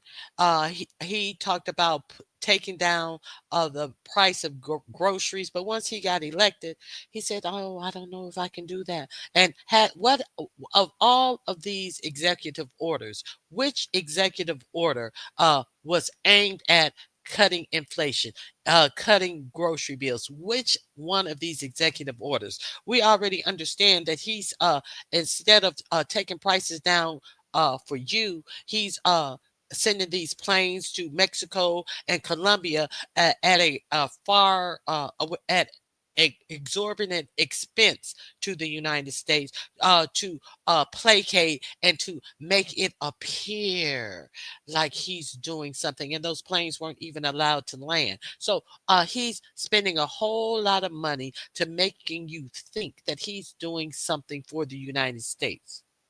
But what is he actually doing for your pocket? So the less that you have to spend on entertainment, housing, and all of the things that you that would really give you a quality of life, you're getting used to not having, because everything else is going up, but wages are not going up. And now he's talking about. Okay, we'll get to the rest. Okay, let me continue. Economist stares at with astonishment. The minimum wage at the federal level in the United States right now is $7.25 per hour, a sum of money on which nobody can live. When was the last time it was raised? 2009. That's 15 years ago. Okay, so are we clear? that in no state in the United States, someone who is making minimum wage can't afford the median apartment rent. There is no states in the United States, if you're making minimum wage, that you can afford to rent an apartment based upon the scale of what the rents are in every state. You cannot not afford it being paid with it. But nobody thinks that that's important to raise the minimum wage. Sure, after COVID, different companies started paying different money because they had to have workers in there to do what? To continue to make money for their shareholders. It's not about paying you more money. It's not like, well, I know McDonald's, they start paying $18 and $20 an hour. That's still, and people think oh, $18 or $20 an hour. But what type of uh what type of lifestyle does that give the workers? Even at $18 or $20 an hour, you're still poor. Let's continue. In every one of those 15 years, inflation raised the prices here in the United States of food, clothing, shelter, and everything else. Some years it went up a lot. Some years it went up only a little, but it went up. And what did we do to the people to whom we paid the lowest salary? $7.25. We didn't raise it. Republicans didn't raise it, and Democrats didn't raise it. You know what that is? That's cruel and unusual punishment given to people whose crime is that they're poorly paid in the first place. What kind of a country does that? A declining empire whose rich and powerful are busy offloading the costs of that decline onto everybody else. Here's another sign. Our real wages have been stagnant for 30 to 40 years. In other words, if you measure, as we do in economics, the average wage in dollars paid to American workers, and you adjust that to the prices they have to pay when they spend their wages, it's been going up somewhere around 0.5% a year. That's called stagnation. That means your wage isn't going anywhere. By the way, in contrast, the average real wages in the People's Republic of China have quadrupled over the same 30 years. If you want to understand why the government in China is secure, why it is powerful, why economic growth there is celebrated, I just gave you the statistic. Their average wage quadrupled. The average wage in the United States went nowhere. That's not even close, friends. And if you didn't know that, since everything I'm telling you is easily verifiable in 1,000 government statistics, then you understand what I mean by denying. That's what they call facts, bitches. See that we Five talking words. about some facts over here. We're talking about some facts that mean something over here. That's what we're talking. We're talking about facts. Okay. So I dropped the link for this. I implore you to finish this video. Let me. Well, hold on. There's something in the beginning I wanted you to see. Hold on. I think it's right here. Means that in an era that we remember with names like Ronald Reagan and Margaret Thatcher, we turned away from the legacy of the New Deal. We turned away, as did many other countries, from the notion that a catastrophe like the Great Depression formed. I do believe we are at a major transition point in the history of the United States and probably of the whole world. I know that sounds grandiose, and I don't normally talk in grandiose terms, but the situation calls for it. And as I say, I'm not going to shrink away from why I think this. So let me begin by telling you why I think it's such an important moment in our history. For most of the last 50 years, roughly since 1970, the dominant economic reality of the global economy and of the United States as the major player and shaper of that global economy in the last 50 years, that period can be characterized by many names, but the one that economists use is the phrase neoliberal globalization.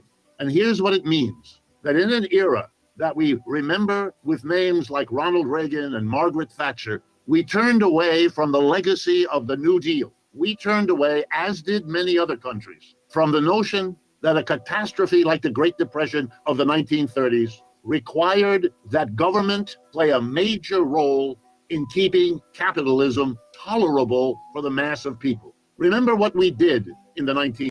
Okay, so we know what the New Deal. That's when Social Security was enacted to take care of the elderly, the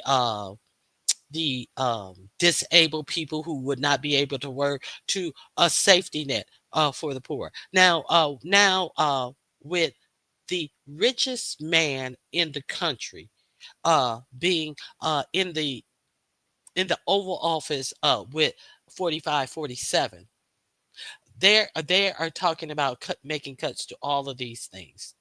Let's continue. 1930s. We established Social Security that had never existed before in the United States. We established a minimum wage that had never existed before in the United States. We established unemployment insurance that had never existed before in the United States. And the government hired and paid 15 million people who were unemployed. And nothing like that had ever happened in the United States either. They employ 15 million people. See, this is the lift that your government is supposed to be doing for you, and they understood that after the Great Depression. So you got these billionaires in office talking about cutting, and you heard, if you watch my live, you heard the president of the Heritage Foundation, where Project 2025 came out of. He said it's more like 90% of the federal workers need to be fired, not for cost cutting, not for anything other than they're not loyalists to 45, 47, that they need loyalists in these positions. You hear them talking about shutting down the FBI, shutting down a whole lot of these entities that do oversight over these billionaires who have the president's ear. You hear them putting a non doctor over the FDA. You hear them talking about all of these cuts to government workforce, unemploying all of these people. But everybody think that, oh, it's all okay. Oh, it's all okay. Okay. And where are all of these people gonna go? What are all of these people gonna do and be? They're gonna go out and just get another job? Where are they gonna go out and get all of these jobs from? Let's continue. We're not talking about, you look at all of these corporations who've laid off, laid off, laid off, laid off, and and you look at the decline of America. You look at all of these homeless. You look at people who are destined to sleep in their car, who even have jobs, and they sleep in their cars every night. I told you last week, you can Google the people who show how they set up their cars, where they eat in their car, uh, how they lay down and turn their cars into their beds, and how they study or do whatever, and they're living in their cars with jobs. They're, I guess the abnormal has really become normal because they're normalizing it. So many people. There are places in LA that they allow people who live in their cars to park, the safe overnight parking for people who have to live in their cars, so they don't be on a side street or somewhere and get robbed. They actually have uh, parking lots for these people. Can you imagine? Okay, so I dropped a link for you. There's something else that I want to share with you. So, are you guys aware that let me show you uh 45 47's administration. So, and I just want to know, what do you see about 45 47's administration that strikes you? What do you see about the people that he has chosen to head his government? There's Kelly Loeffler. I think she ran in Texas for senator in Texas, but she got a little cushy job and lost. It was it Texas or was it Georgia? And she's already a billionaire. She's a billionaire. Understand? Um, who else? I think she ran. She ran against. I think it was Georgia. I think she ran against Warnos. Does anybody know? But what did you? This is his administration. You notice there is only, once again, one black face on the whole thing, and Scott Turner. Scott Turner is the secretary of what? What is Scott Turner the secretary of? Can you guess?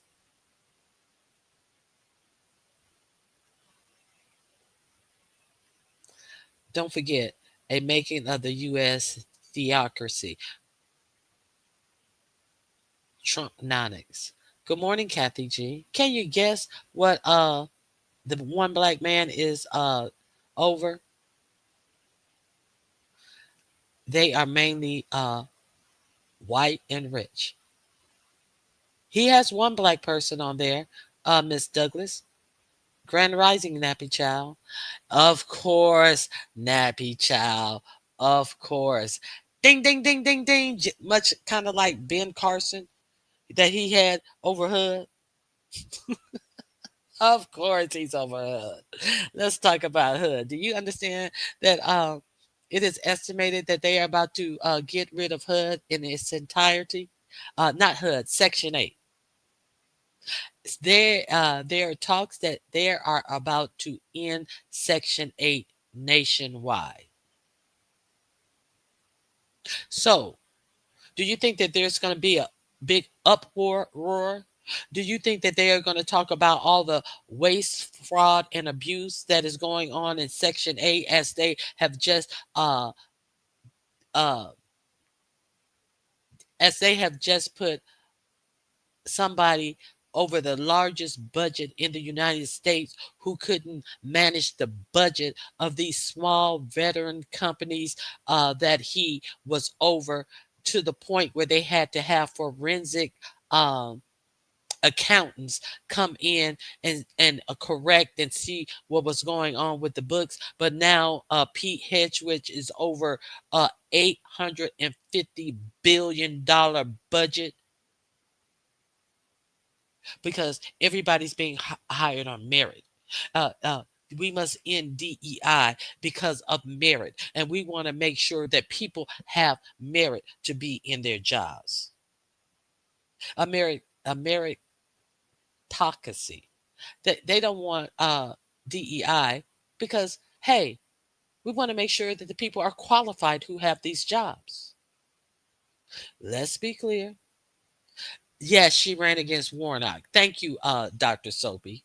Yeah, a billionaire. But she still got a position and everything's all good. She had got her little good position. Okay. So let's talk about now what do you 45, 47 filed for bankruptcy 6 or 7 times. Uh, and in his confirmation hearings, that Sedgwick guy, he said that if I get the job, I'll be working for one of the best business person in America. And one of the senators had to remind him that he had filed for bankruptcies 6 or 7 times. I played that confirmation hearing here. If you didn't see it, you missed it, but I did play the confirmation hearing here. So we got a bunch of numbnuts. The guy who's going to be over the $850 billion budget, called 4547 a great businessman. A bunch of numbnuts. The guy who's going to be over this budget couldn't even handle the small budget and waste, fraud, and abuse ran all up and through allegedly his small veteran nonprofit budgets that he was over.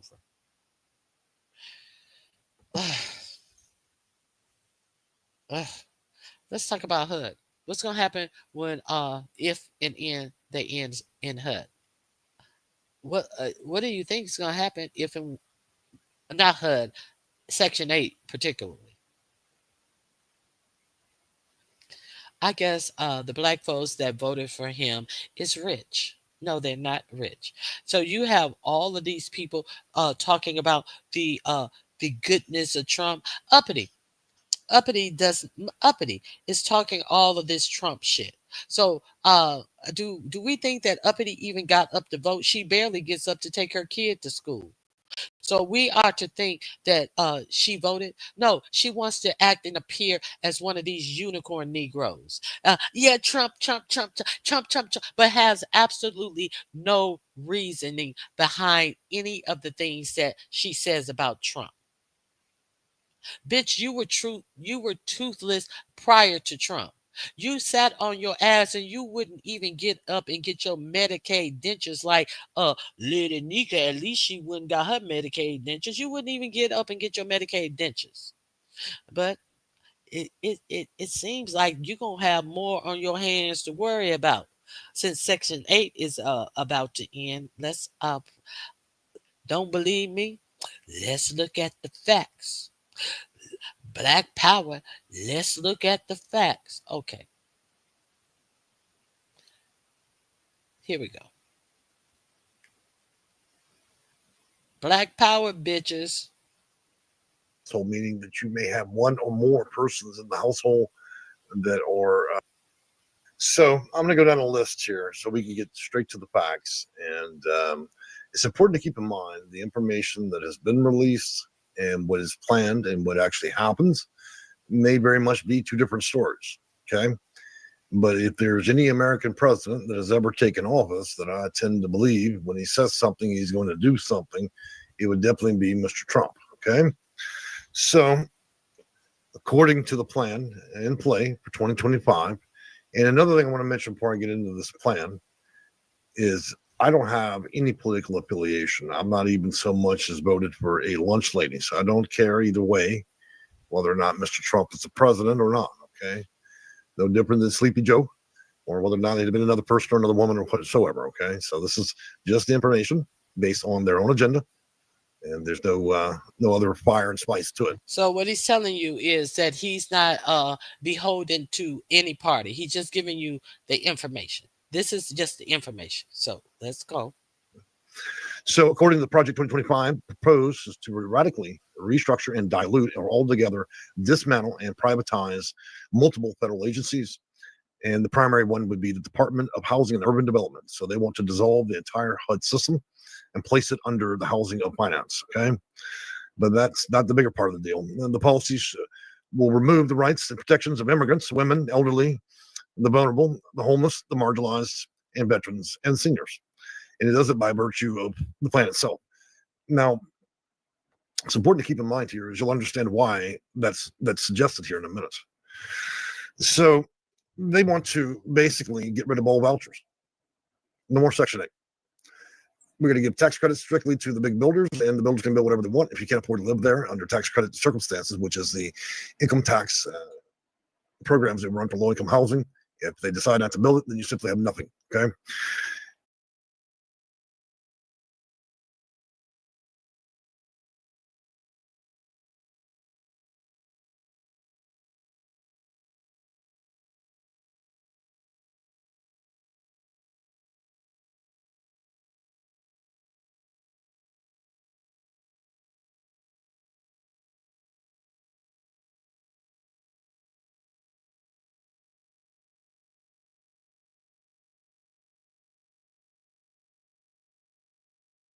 Or my mic is out. So maybe Jay Wilson will rent you out one of his rooms in his house, because if they're going to give all the money to the builders and give them tax cuts and all of that, and they're going to Where they're going to get this money from the section, from the money that they were paying in Section 8. They're going to give it to the rich. And if they build something that's low income from you, great. If they don't, great. If okay, so if they go and build one of these um little strip malls that people are like oohing and on for. They're not going to build.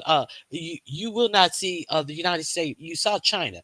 Do you see anything ever equating to that? No, they're building things that they want you to spend money in. And all this type of stuff. They don't want to build anything to actually improve the lives of the people who live in the United States. So you think they're going to build some low income property?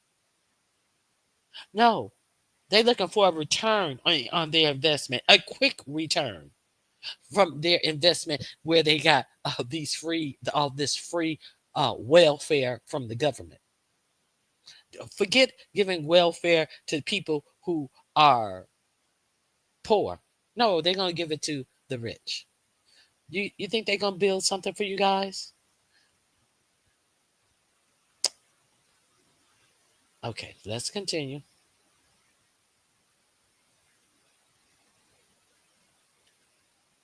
Um, Under that, they were in project-based housing. So again, we're going to lose all vouchers. They're going to end housing first policy, so the homeless will no longer have any vouchers. They're not going to be able to apply for anything. You'll simply live at the bus station, live in the forest. They don't care. Okay, that's the end. Racial disparities. So they talk about the racial issues and rules and policies. All that will be removed. Okay, so there'll be no defensible position for anybody that feels that they've been discriminated. That'll all be removed, including HUD IG. And then they will repeal the Affirmatively Fair Housing Act rule. So again, no rules for discrimination. All special credit programs will be removed. Section 8. So they will. Let me make sure my mic is on.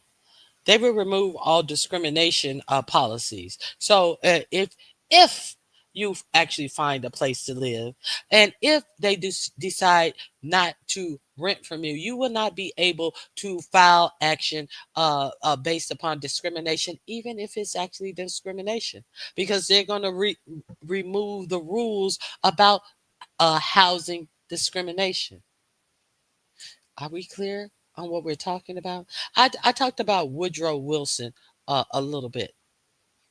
Woodrow Wilson actually came into office, and what he did as far as government jobs is that he segregated all government jobs. That's exactly what Woodrow Wilson did. That was in fact effective the removing DEI from all of American government back then. So he segregated all jobs. A lot of blacks lost their jobs. A lot of blacks were put in menial jobs where they couldn't acquire wealth. And those who kept their jobs in positions that were deeply needed because they had the expertise or in these jobs, they were paid far less than their white counterparts. And they couldn't, they were segregated from them, but they were doing the same job segregated from them. They said that there's a story of one dude who worked in an office. He was a black guy because he did the job well and they actually needed his expertise. And do you know how they segregated him in the workforce during Woodrow Wilson's administration? They put a cage around his desk to keep him away from the white people who he worked with. See, they like kind of like they needed to slave, but you can't live around us. They need you to do things. They do recognize your expertise, but they have to dehumanize you as a person. Capiche? Okay. So this I dropped the link if you want to. Let me see. If you want to know more, and you know, I showed you the Project 2025 list prior to coming here. So let me see if there's anything else. So vouchers will be removed. All CLC program vouchers removed.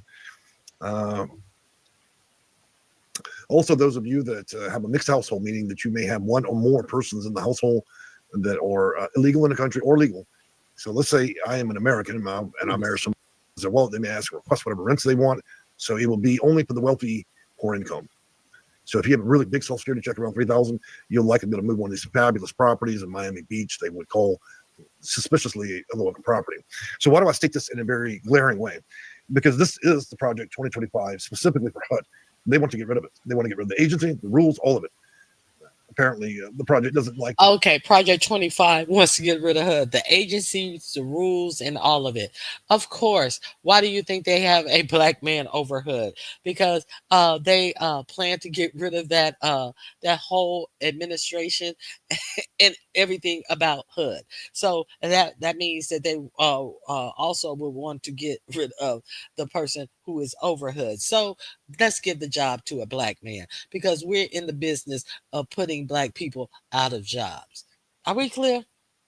Are y'all connecting this shit?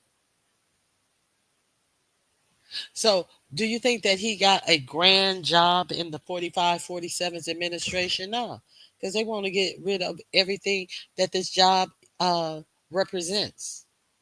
Everything that this job represents. And that would be your black ass too. Okay. The fall guy. Exactly, Z Sarah. Just like NASA did with those sisters in the movie. They needed them badly. They couldn't have achieved was it that was the moon, the launch to the moon. They couldn't have achieved it without them. But they were they were they were mathematicians, and they couldn't have made the moon launch without them. But did they get any notice? Did they just hide them away? Did they act like they had absolutely nothing? Yes, they did. Were they faces on anything that called that a success at the time that it happened? No, they were ignored. But they couldn't have done it without them. Okay. Yes, Hidden Figures. Okay. So that's what's coming up with HUD. Spread the word to all of these people who are talking all of this good stuff about. Now, what about all the AGs that 45, 47 fired close to midnight on Friday? Did you, all of these attorney generals that were fired Friday night? The estimate, at first they said it was 12, then I heard it was 17, and now it's up to 18 attorney generals. What do? They are watchdog over waste, fraud, and abuse in a lot of the government agencies. That's what they do. That's what the attorney generals do, and bring cases against the people who are doing fraud, waste, and abusing these agencies. So, yes, they got rid of maybe up to 18 attorney generals. You didn't hear about this? Hey, watching from Cloud9. Well, let's check this out. Since you didn't hear about this, now, why is this important? We'll find out. Okay. I'll drop the link for this video. I'm sharing this as a part of news reporting. Let me check this out.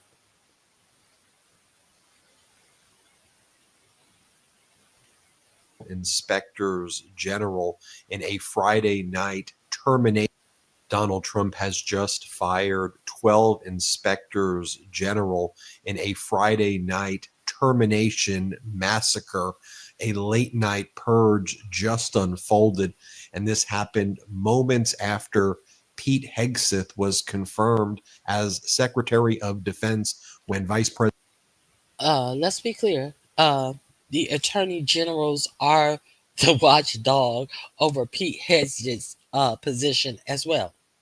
So after they confirmed this numbnut, in my opinion, to run the whole to be the defense secretary over a $850 billion job, uh who couldn't do his job properly as far as financing allegedly at these nonprofit veterans positions that he had. They fire the uh, they fire the uh, inspector general that would have oversight over this motherfucker. Are we clear? Do you are you wondering why they fire these inspector generals? So let's continue. I'm going to drop the link, but we're going to continue. And do you find any of this? So, do you find any of this strange that they would fire the people who are over looking for waste, fraud, and abuse hours at the midnight hour? They fired these guys via email with a short 2-3 sentence email to let them know that they were fired. But but the funny thing about these firings is by email saying you have lost your job starting right now. The funny thing about it is that they are supposed to give Congress, the president is supposed to give Congress a 30-day notice and a detailed explanation of why he would fire any inspector general. That did not happen. Obviously, that couldn't have happened. He's only been in office what 6-7 days. Obviously, that could not have happened. But once they got the sycophant as over the department, the Defense Department, they fired the person, the watch person over the Defense Department. Do you find that strange? With this huge, but do you find any of this strange? Didn't even do it the right way. Didn't even. So there are loads and loads of court cases that have already been filed about a lot of this type of activity that has gone on. But the simple fact that that they have the chutzpah to do all of this thing should be jarring. And you listen. That's I already showed you that the rich are just trying to get richer. They don't care about anything about the American people. They're going to where the money is. They're trying to rob all of the money that are going to these programs to help the American people. Why? What are they going to do with it? They're talking about they're going to give it to more millionaires and billionaires and trillionaires to into ain't no trillionaire to invest. Let's continue. President J.D. Vance had to cast the tie-breaking vote, the first time that has ever happened in American history, where a cabinet pick had to be confirmed based on a tie-breaking vote. This was someone who was entirely unqualified, and it seemed that Donald Trump was waiting for his midnight purge to get Hegseth confirmed first so that other senators who may not otherwise have confirmed Hegseth, it would be too late for them to take back their vote. Let's take a look at what Washington Post here is reporting. These dismissals, they say, it will clear the way for Donald Trump to install his handpicked stooges in these crucial roles of identifying fraud, waste, and abuse in the government. And that's what the inspector generals are supposed to do. The inspector generals who Trump fired were mostly people who Trump hired from the first Trump administration, leaving them all stunned. Also, it is a violation of federal law While Trump or any president does have the right to terminate these inspectors general roles, and these are the people who are, again, put in these positions to investigate fraud within the agencies, you have to give Congress 30 days notice based on federal law if you intend to make these terminations. It has to be given to Congress first in terms of at least a notice to Congress. So as I see it, these terminations are unlawful. We'll see if this spawns other litigation, the same way Donald Trump's attempt to change the Constitution's birthright citizenship and revoke that, and that was stopped in Washington State Court. Let's just take a look at what's going down here. This article is by David Nakamura and Lisa Ryan. It says, the White House late Friday fired the independent inspector generals of at least 12 major federal agencies in a purge that could clear the way for President Donald Trump to install loyalists in crucial roles for identifying fraud, waste, and abuse in government. The inspector generals were notified by emails from the White House personnel director that they had been terminated immediately, according to people familiar with the situation, who, like others in this report, spoke on a condition of anonymity to discuss the private messages that hit Friday night, talking about like midnight. The dismissals appear to violate federal law, which requires Congress to receive 30 days notice of any intent to fire the inspectors general. Some of the government's largest entities were involved. Some of the largest agencies were involved, including the Departments of Defense, State, Transportation, Veterans Affairs, Housing and Urban Development, Interior, and Energy. Most of those dismissed were Trump's own appointees from his own first term, which stunned the group. Quote, "It's a widespread massacre," said one of the fired inspector generals. "Whoever Trump puts in now will be viewed as a loyalist, and that undermines the entire system." But that's exactly what Donald Trump's gearing up to do: commit fraud, commit crimes. And he doesn't want anybody who is in a role having any modicum of independence in that role. That's why he's fired his own people from the first Trump administration, who he doesn't view as sufficiently loyal. And he wants to just put people to let him crime every single day. It's especially alarming with Hegseth now becoming the head of the Secretary of Defense, becoming the Secretary of Defense based on his background. The article goes on to say, another fired watchdog said that the new administration, quote, "does not want anyone in this role who is going to be independent. Inspector generals have done exactly what the president says he wants: to fight fraud, waste, and abuse and make the government more effective," the second person said. "Firing this many of us makes no sense. It's counter to those goals." I'll pause there. That's not what Donald Trump wants. Come on, just because he appointed you in the first Trump administration, Trump doesn't want to fight fraud, waste, abuse, and make the government more effective. He wants to make it more Trumpy. He wants to make it a crime ring. He wants to make it his own personal piggy bank. He wants to be able to commit crimes and fraud and to go on with all of the crap that we knew he was going to do. You can't be this gullible, can you? It goes on to say in this article, White House aides did not respond to a request for comment. Some inspector generals are presidential appointees, while others are designated by the heads of their agencies. They serve indefinite terms and typically span administrations to insulate them from shifts in political winds.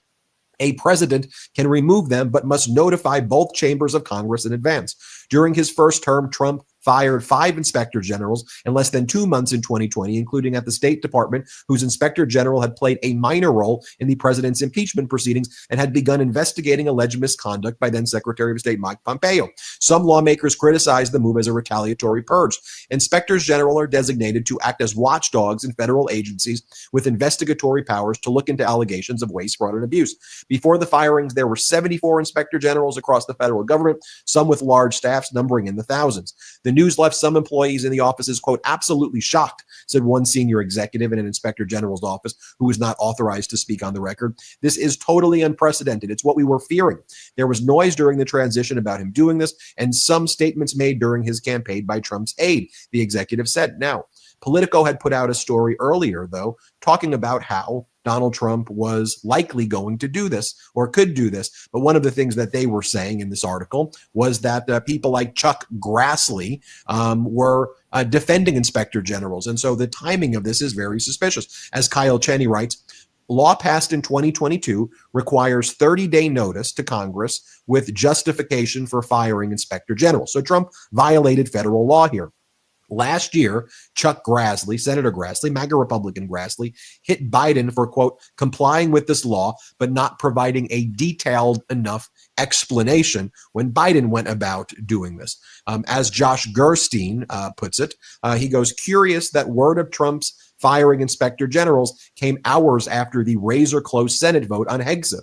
The patron saint of inspector generals, Chuck Grassley, told us in November he'd defend them and Trump shouldn't oust them in mass. So the implication here by Gerstein from Politico is that Trump specifically waited until after Hegseth was confirmed. Once Hegseth was confirmed as Secretary of Defense, Trump felt that he now. So Chuck Grassley didn't have a chance to defend them, and he voted in a numbnuts. So it's everybody is in on it. So they are not going to tell him no on anything. So let's talk about the person that he has put in over. He wants to have over the FBI. It's just so much. I'm just going to show. This is a short. This is a short. Let me share my screen. Kash Patel. Who is Kash Patel? Who he wants to put over the FBI.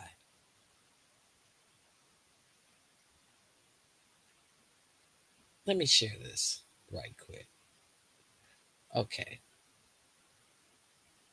The men, Rich, sought 11, Kash Patel on the Sean Ryan Show in September. And the biggest problem the FBI has come out of its intel shops. I'd break that component out of it. I'd shut down the FBI Hoover building on day one and reopening the next day as a museum of the deep state. And I'd take the 7,000 employees that work in that building and send them across America to chase down criminals. Go be cops. You're cops. Go be cops. Go chase down murderers and drug dealers and violent offenders. What do you need 7,000 people there for? Same thing with DOJ. What are all these people doing here? Looking for the next government promotion, looking for their next fancy government title, looking for their parachute out of government. So while you're bringing in the right people, you also have to shrink government. That's when Charlie's heart started to go a little flutter. I love it. I love it. I do. This is the soundbite that must have reeled him in, Rich. Sought 11, Kash Patel on the Sean Ryan Show in September. And the biggest problem the FBI has come out of its intel shops. I'd break that component out of it. I'd shut down the FBI Hoover building on day one and reopening the next day as.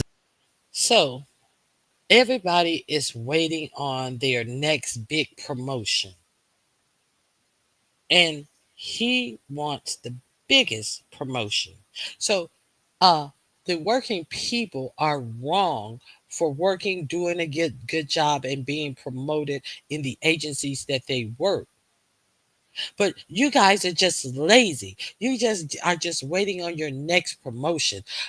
Who needs all of these? I would close the building and turn it to a museum about the deep state. Who's the deep state?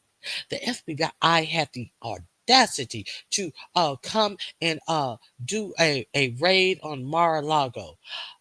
That's the deep state. I'll get rid of you all. Y'all want to be police officers? Go out across the United States. This is who he plans to he has nominated for the FBI, the head of the FBI.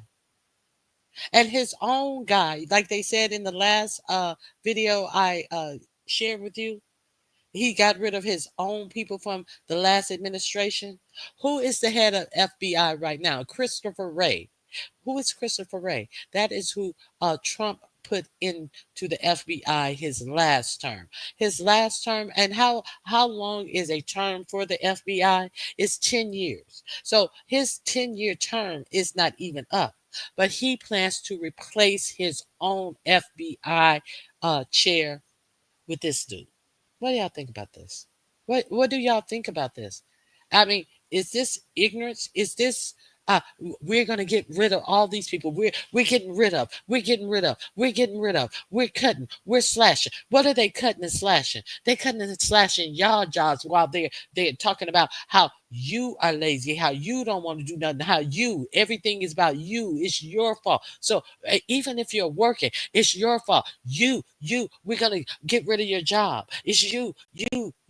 But the ones who are already out here who don't have jobs, they're telling them, get up, get a job, you bum. Get up, get a job, you bum. Get up, pull yourself up by your bootstrap. Pull yourself up by your bootstrap. We're gonna try to make it more equal, that we just only don't employ, promote, or or give small black businesses a chance. No, we're getting rid of DEI. Pull yourself up by your bootstraps. Do you find any of this?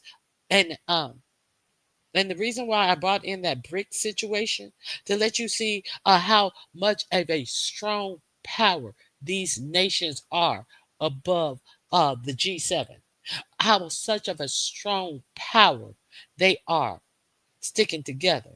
And we are appear to be our own worst enemy. Talking about entitlement programs when they're talking about Social Security. A lot of these numbnuts hear this catchphrase, this dog whistle about entitlement programs, and they actually think that people are sitting up like, well, you should take care. No, people who've worked have paid their money. It's not an entitlement program. It is a program that you paid your money to. Well, those of us who've worked, that's what we paid our money into. We're getting our own money back. But they use this phrase entitlement program to try to make it appear as if you're getting a handout. Let's be clear. Hey, YouTube cameras.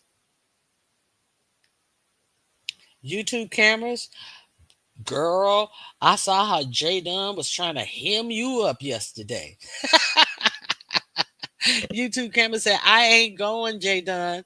I have to give this commentary, but I am not going.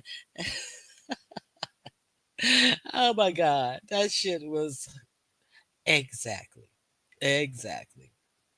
So I'm gonna drop the link. If anybody want to come up, you're more than welcome to come up. Uh, hey Candy Cane, I miss you coming in, Candy Cane. So, you know, we're gonna talk about it. It seems like just gonna have a lot of shit to talk about day by day. And let's see if these things happen.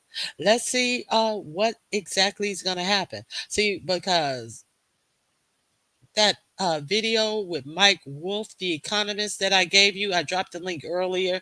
I I can't drop it again because it'd take me forever to find the link again. But I hope you guys check out that whole YouTube page. It's a lot of information on that page. There are a lot of economists. There are a lot of subjects that are talked about by professional people who don't have a dog in the fight, who are going on data research, people who have worked in their position for years doing data. I have a view as a view. Hey, a view as a view. Hey, my dear. I wanted to come on here real quick. I sent you something, a couple of comments that some people have been making and been sending to me. They tell me, we wish you would stop going on to Miss Ronnie Q's live because you killed the damn thing and we sick of your ass.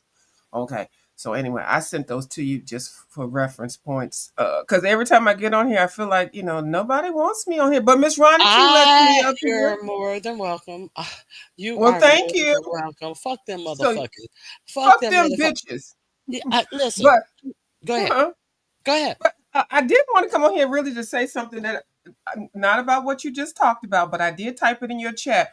Somebody on here who is just I guess a fan, they told me when they saw my feet and my feet legs and stuff yet other day, they told me I am a waste of a light skin. I That was have Pizarro. That was yeah, Pizarro. you know what, all in all my damn life I have never had anybody say anything like that to me. I'm very confused at what the fuck are people thinking nowadays about goddamn colorism and things. Why would she fix her lips to talk about my skin complexion or anybody's to even think about it like that? A view, That's some hatred right there. a That's view, some deep-rooted hatred. a view is a view. Hold on one second. I have someone I don't know in the back. Let me see who this is. Hello? Hello, hey, Ronnie Q. I told you I don't hit links. This is y'all Oh, going to hell. okay, okay. So I I wanted to check. finally learned how to hit the link. How you doing? I'm doing all right. What I just wanted to say was because my family worked for the government, so I got to be careful. Listen, we all got to buckle down. All he did was took every rights away from a lot of people. What we don't understand is this is not the old Trump from the first term. He's much smarter, and he got a much millionaires working with him this time that he's able to do the dumb stuff. Now, for the people that want to know about vegetables, you can go and get 5-gallon buckets, put holes in them, and grow your vegetables. Amazon sell the The bags bags. where you can grow the vegetables in them. If you live in an Yeah, apartment, those are now great. as far as tomatoes, they got the hanging things where you can grow vegetables that hang down. It's a lot of things we can do. And while y'all at it, please knuckle down on water, because he now took the thing where they don't even have to test the water that we drink or cook with. Exactly. It's a lot of things. I gave. You should have enough water. You don't know what's going to happen. Even in these weather conditions that are crazy. I was listening to Bertha May. It was snowing last week, and it's 60 degrees today. You need to be Mhm. prepared just to be prepared just for weather situations. So go ahead. Anything else? And another thing I wanted to say too, for those people that's on welfare and Section 8, Oh, let me tell good y'all point. something. Let me tell you something very important. Back in Yes. the day, in order for you to get welfare, first of all, welfare was only created for white women whose husbands was killed in the war. And Exactly. then it was given to us, but we couldn't have a man in the house, which broke down our family. And then that's when they started out, and everybody know where welfare man used to come to your house and make sure a man went in your house before you Make got your sure check steps. your closets and Okay? Checking under everything. the Check your bed. closet, your clothes, your everything. Under the bed. Yep. Then they started giving out the food boxes where you got that big box of cheese and canned pork and canned beef And and the remember, eggs. the last time 4547 was in, that was one of the things he proposed that people who are on food stamp get a food box delivered to them. But go ahead.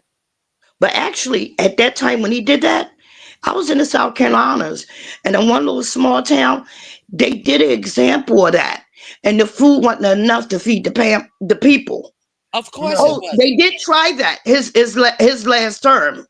And then also you notice that a lot of these Republican media. I remember Sean Hannity was on. He says that the things that you should not be able to buy seafood. You got these people buying steaks.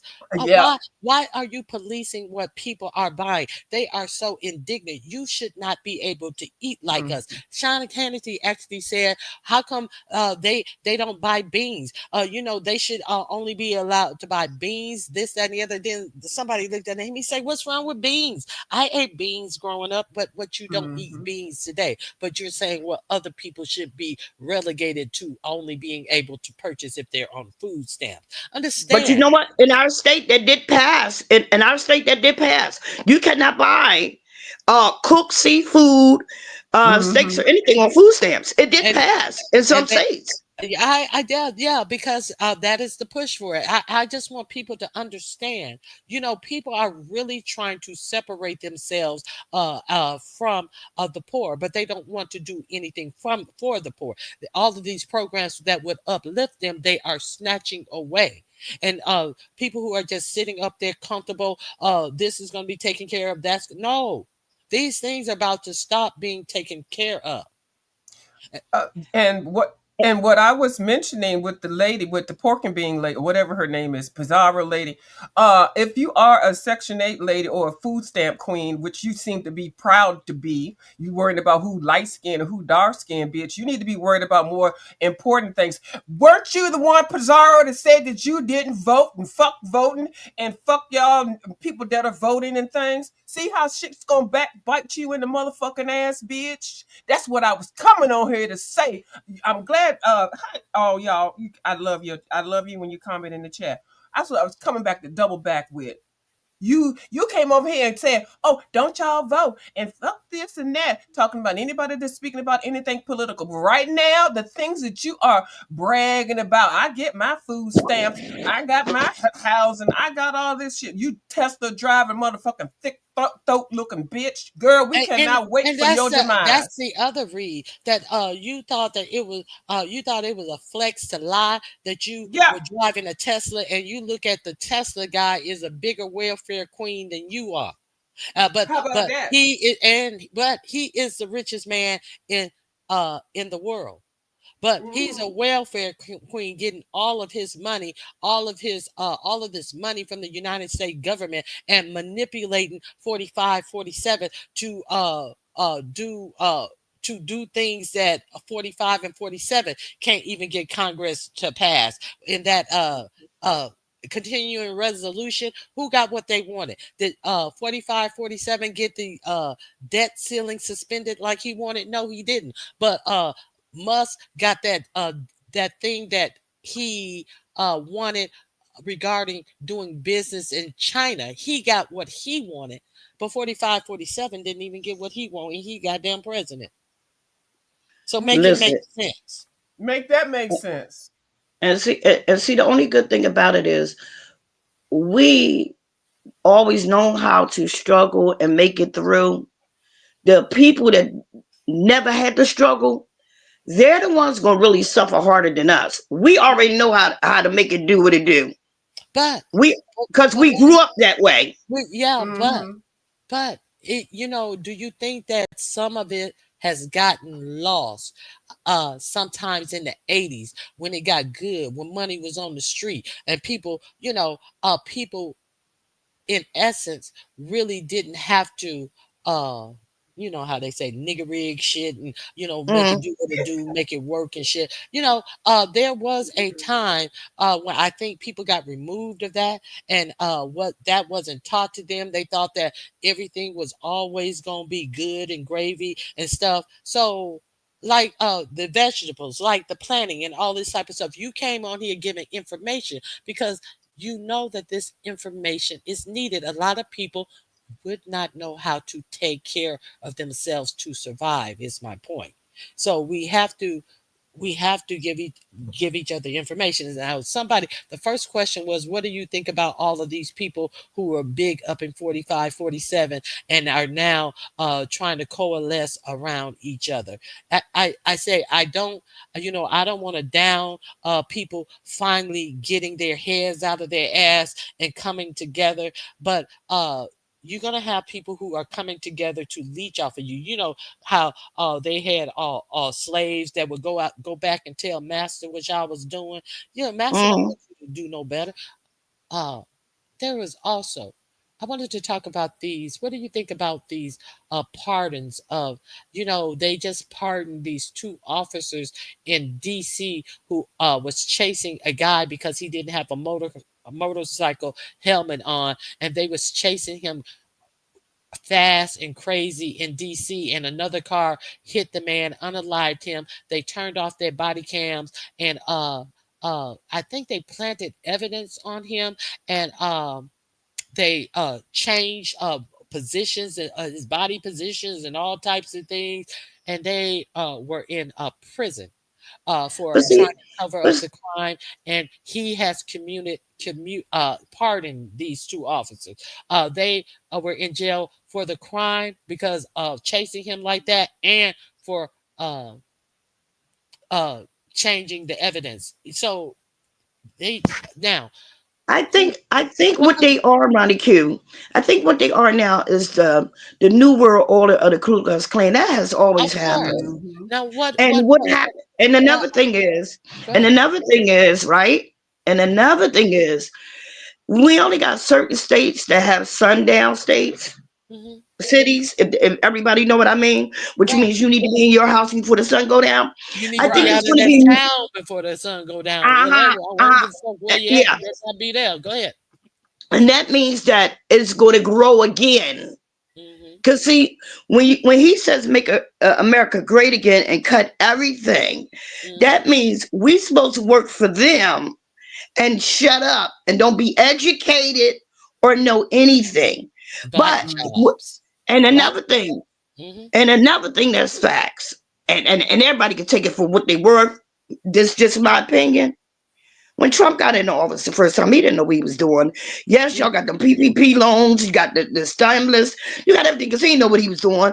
And the COVID came in and all this stuff. Well, guess what? Is anybody paying attention? Another COVID disease just came out in China 2 months ago. India has it now, the outbreak in China, and they have not said nothing about the United States. We're getting ready to do another one. Well, wait a minute. You must have got here late. You must have got here late because why haven't they said anything about it? This is why they didn't say anything about it. Donald Trump has ordered communication blackout at America's Federal Health Agency, the CDC. I know that. Yeah, okay, that's why you ain't heard nothing about it. No. I heard about it because see, I listened to Ben. Look, Midas Touch is a very excellent channel to watch. And that's been like that before the election. Yes. That's how long I've been watching Ben. But my point is, you haven't heard about it on this corporate media. You have not heard. Because they're not going to tell it. About this. I didn't even hear about the blackout that from health and all these health services. I didn't hear about the blackout on regular media. Do you know how many Black folks are moving to Bangkok? To get a duplex in Bangkok is only $636, which is in their money $12,000. Do you know how many Black folks just moved to Bangkok? I'm telling you, we better pay attention. We have to pay attention. That economist said that no, this shit is not turnaroundable. This is not turnaroundable. And you see how many nations are joining the BRICS, and how much the UAI, United Arab Emirates, are Saudi Arabia. That's where the money is. And then you got this numbnuts talking about he's gonna ask Mohammed bin Salman to invest $1 trillion in the US economy. You wouldn't, but you want to suspend the debt ceiling in the last vote to keep the government running. You wanted to just eliminate the debt ceiling, which means you can spend how much you want to and just print more money, and you there's no limit to the amount you can spend. But you're asking somebody from the United, where is he from? United Emirates. I think he's from Saudi Arabia. I don't know, wherever he's from. You asking him to invest $1 trillion in the United States economy. If you gave a fuck about the United States economy, you wouldn't be trying to suspend the debt ceiling so you can spend, steal, whatever, misuse, fraud, waste, fraud, and abuse all the money without no ceiling to your spending. But when they wanted to approve Obamacare, they wanted to put that on the chopping block as a deterrent. Well, if we're going to pay for that, you're going to have to cut Social Security. Because the budget has to balance out. Anything you get is going to have to be balanced, but now we're talking about suspending the ceiling of what we are allowed to spend. This shit is crazy. And you know it's a never known fact too, and everybody didn't pay attention to. And he said this while he was running, and last month he got rid of all the scientists as far as the medicine. Right? They tried that before. That's how the opioid came out. He said if you go in a hospital, right after he cuts the medical part of it, you go in the hospital. You cannot sue the hospital if you die in the hospital or anything else because they giving you scientific medicine from people that he know the medicine ain't right. That's how opioids came in and fucked up everybody. Messed up everybody. You know that he has pulled out of the World Health Organization as well, right? He Yes, has pulled the United States out of the World Health Organization. because they're going to do experimental medicine. That's No, why. who he putting over Health and Human Services? Robert F. Kennedy, who has no medical background, who has said that he has tried all of these different things, who have recommended that people take ivermectin, the horse dewormer pill, to fight the 19 virus, when the 19 virus, who does not believe in vaccines and have no rational reason why, who uh, I played a clip from Lawrence O'Donnell. He went to Harvard with him, had a class in Harvard with him, and Lawrence O'Donnell, the newscaster from MSNBC, he said that he was always nodding out in class because he was on heroin all through college. But this is who he wants to put over the Health and Human Services. And this is why they put Trank, right? This is why they put Trank and fentanyl and stuff like that. Now, Trank is for animals that when they're dying, that their skin would dissolve. And this is why you see people with the opioid thing that's messed up is eating their skin up. People got to do their research and pay attention. Oh, well, I never heard of crank, but I know that Yes. they be picking their skin all the time. That's trank. That's trank for animals, alligators, rhinoceros, Oh, horses, you and mean stuff. tranquilizers? No, You it's mean called trank. It's a okay? medicine Oh, that I if never heard of for it. animals to kill them, but kind of like try to preserve the meat. Is why their skin is have holes in it. Yeah. Oh, that's why they be People got picking. to do their research. Yeah. So, what I wanted to ask you is now, uh, he who I think what it was another cop.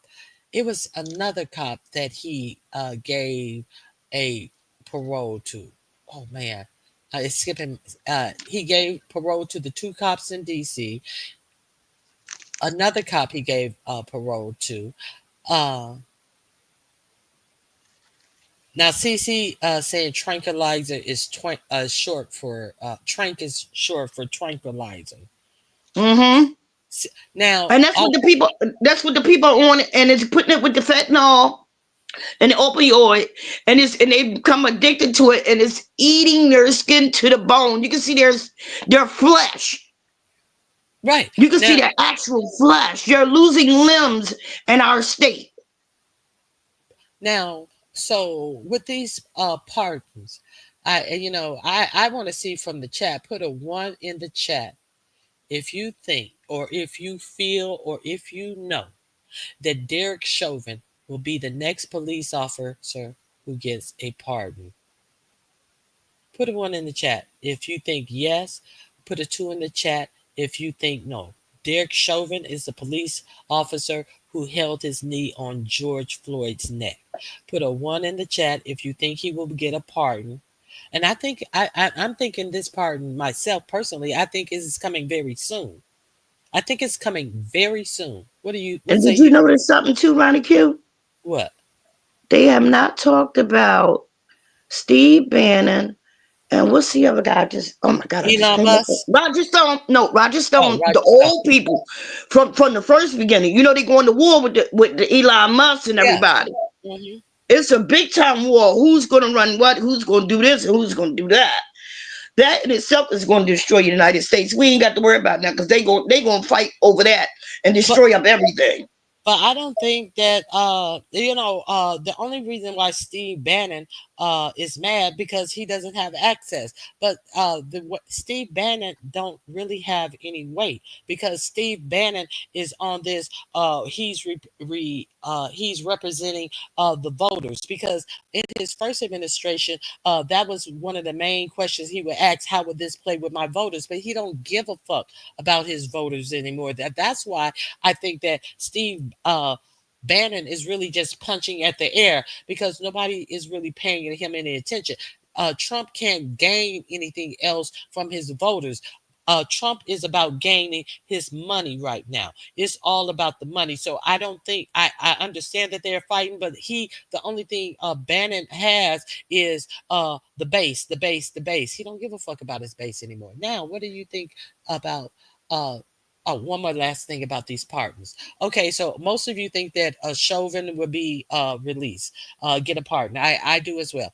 I think it's going to be very quickly. I think it would be before the end of February, if it even takes that long. So what? So now, since he remember he wanted to give police officers qualified immunity.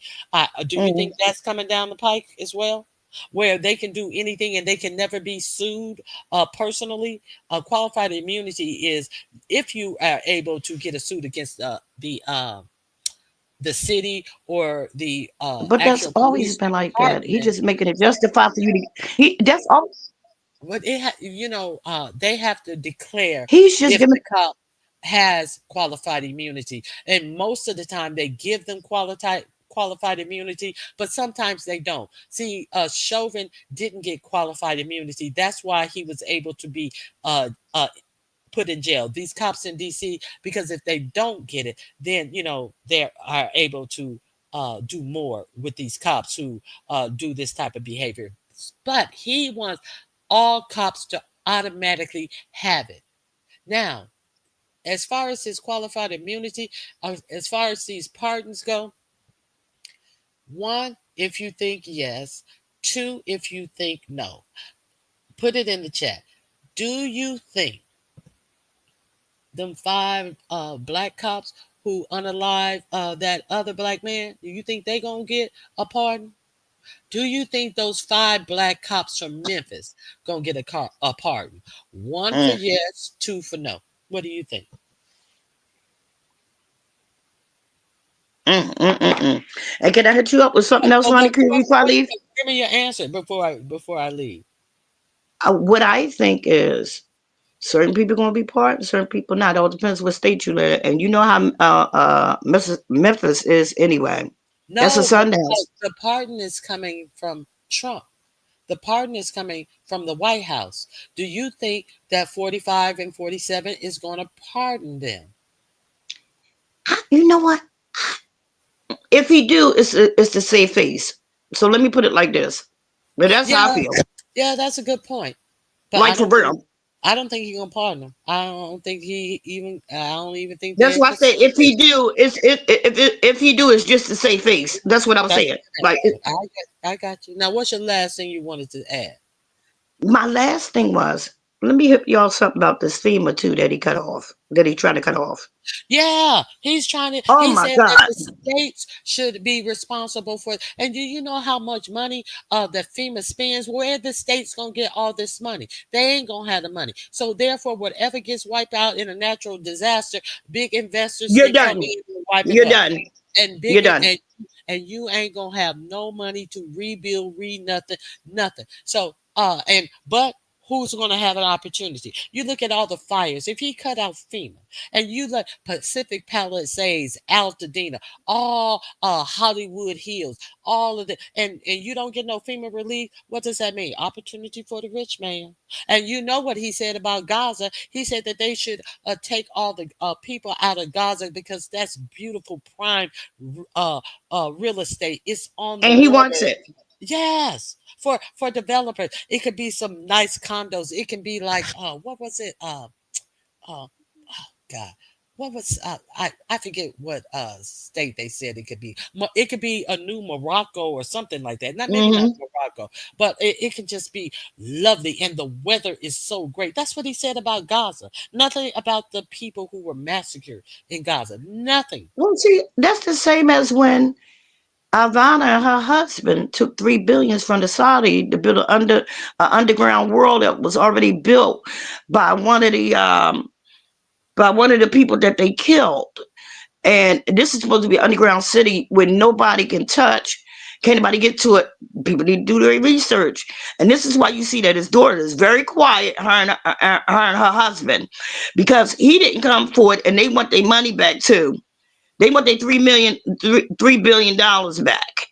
But I thought I didn't hear nothing about no underground Oh city. yeah, research. Now, Yeah, it used to be an army barracks, and if I'm saying it right, it used to be in Iraq or Iran. It was a United States Army barracks.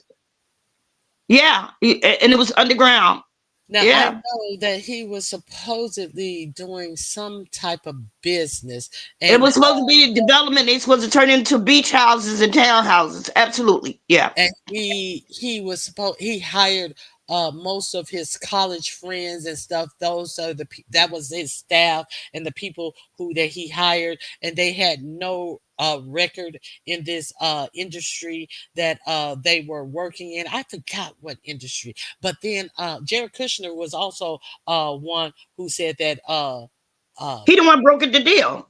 He the one no, that brokered the deal. no, he also said that uh Gaza was prime real estate. So Mm-hmm. let's keep it above. If people ain't paying attention at the decay of America, and you got these idiots sitting up here touting uh touting this man, but can't even say any of his policies. The ignorance that is going around, even with black people, with poor black people. I don't care if you ain't poor. If you're touting this, and he's saying all of these things, how he don't want you to be employed at certain positions, but he says that the Mexicans are taking all of the black jobs. Now they are worried about right now how a lot of crops are going to survive since he has started this deportation thing. A lot of people are not showing up on these farms and talking about these farms are going to fail. Well, the farms that voted for him, and a lot of these people who own these big farms, they actually voted for them. So if they should fail, that's on them. But who's gonna pick this shit? It's gonna be a shortage of this. He's talking all this shit to Canada. We get a lot of our fruits and vegetables already from Canada. He's talking about putting a tariff on Canada. Who's that's gonna hurt? That's gonna increase the price for us at a time where crops are failing in the United States. None of this shit makes sense, but nobody's thinking. A view is a view. Why you guys so quiet? I was eating my breakfast and listening. Oh, sorry. So what was the last thing? I think I interrupted you on your last point. Not a view is a view. I can't with the shit. Oh, she dropped Oh, down. she gone. I'm Yeah. sorry. All y'all talk shit. All y'all talk shit. I was reading her name that she put. That was Yeah. all y'all talk shit. I was reading the Yeah. name that she had on her Yeah, on her somebody asked in the little chat. chat. That's all y'all talk shit, and I enjoy her when she is in the chat. Somebody asked who that person was. It was on the panel, and yeah, that's her. And I love when she drops down. She doesn't drop down too often, but I do enjoy her commentary. All y'all talk shit. You drop down.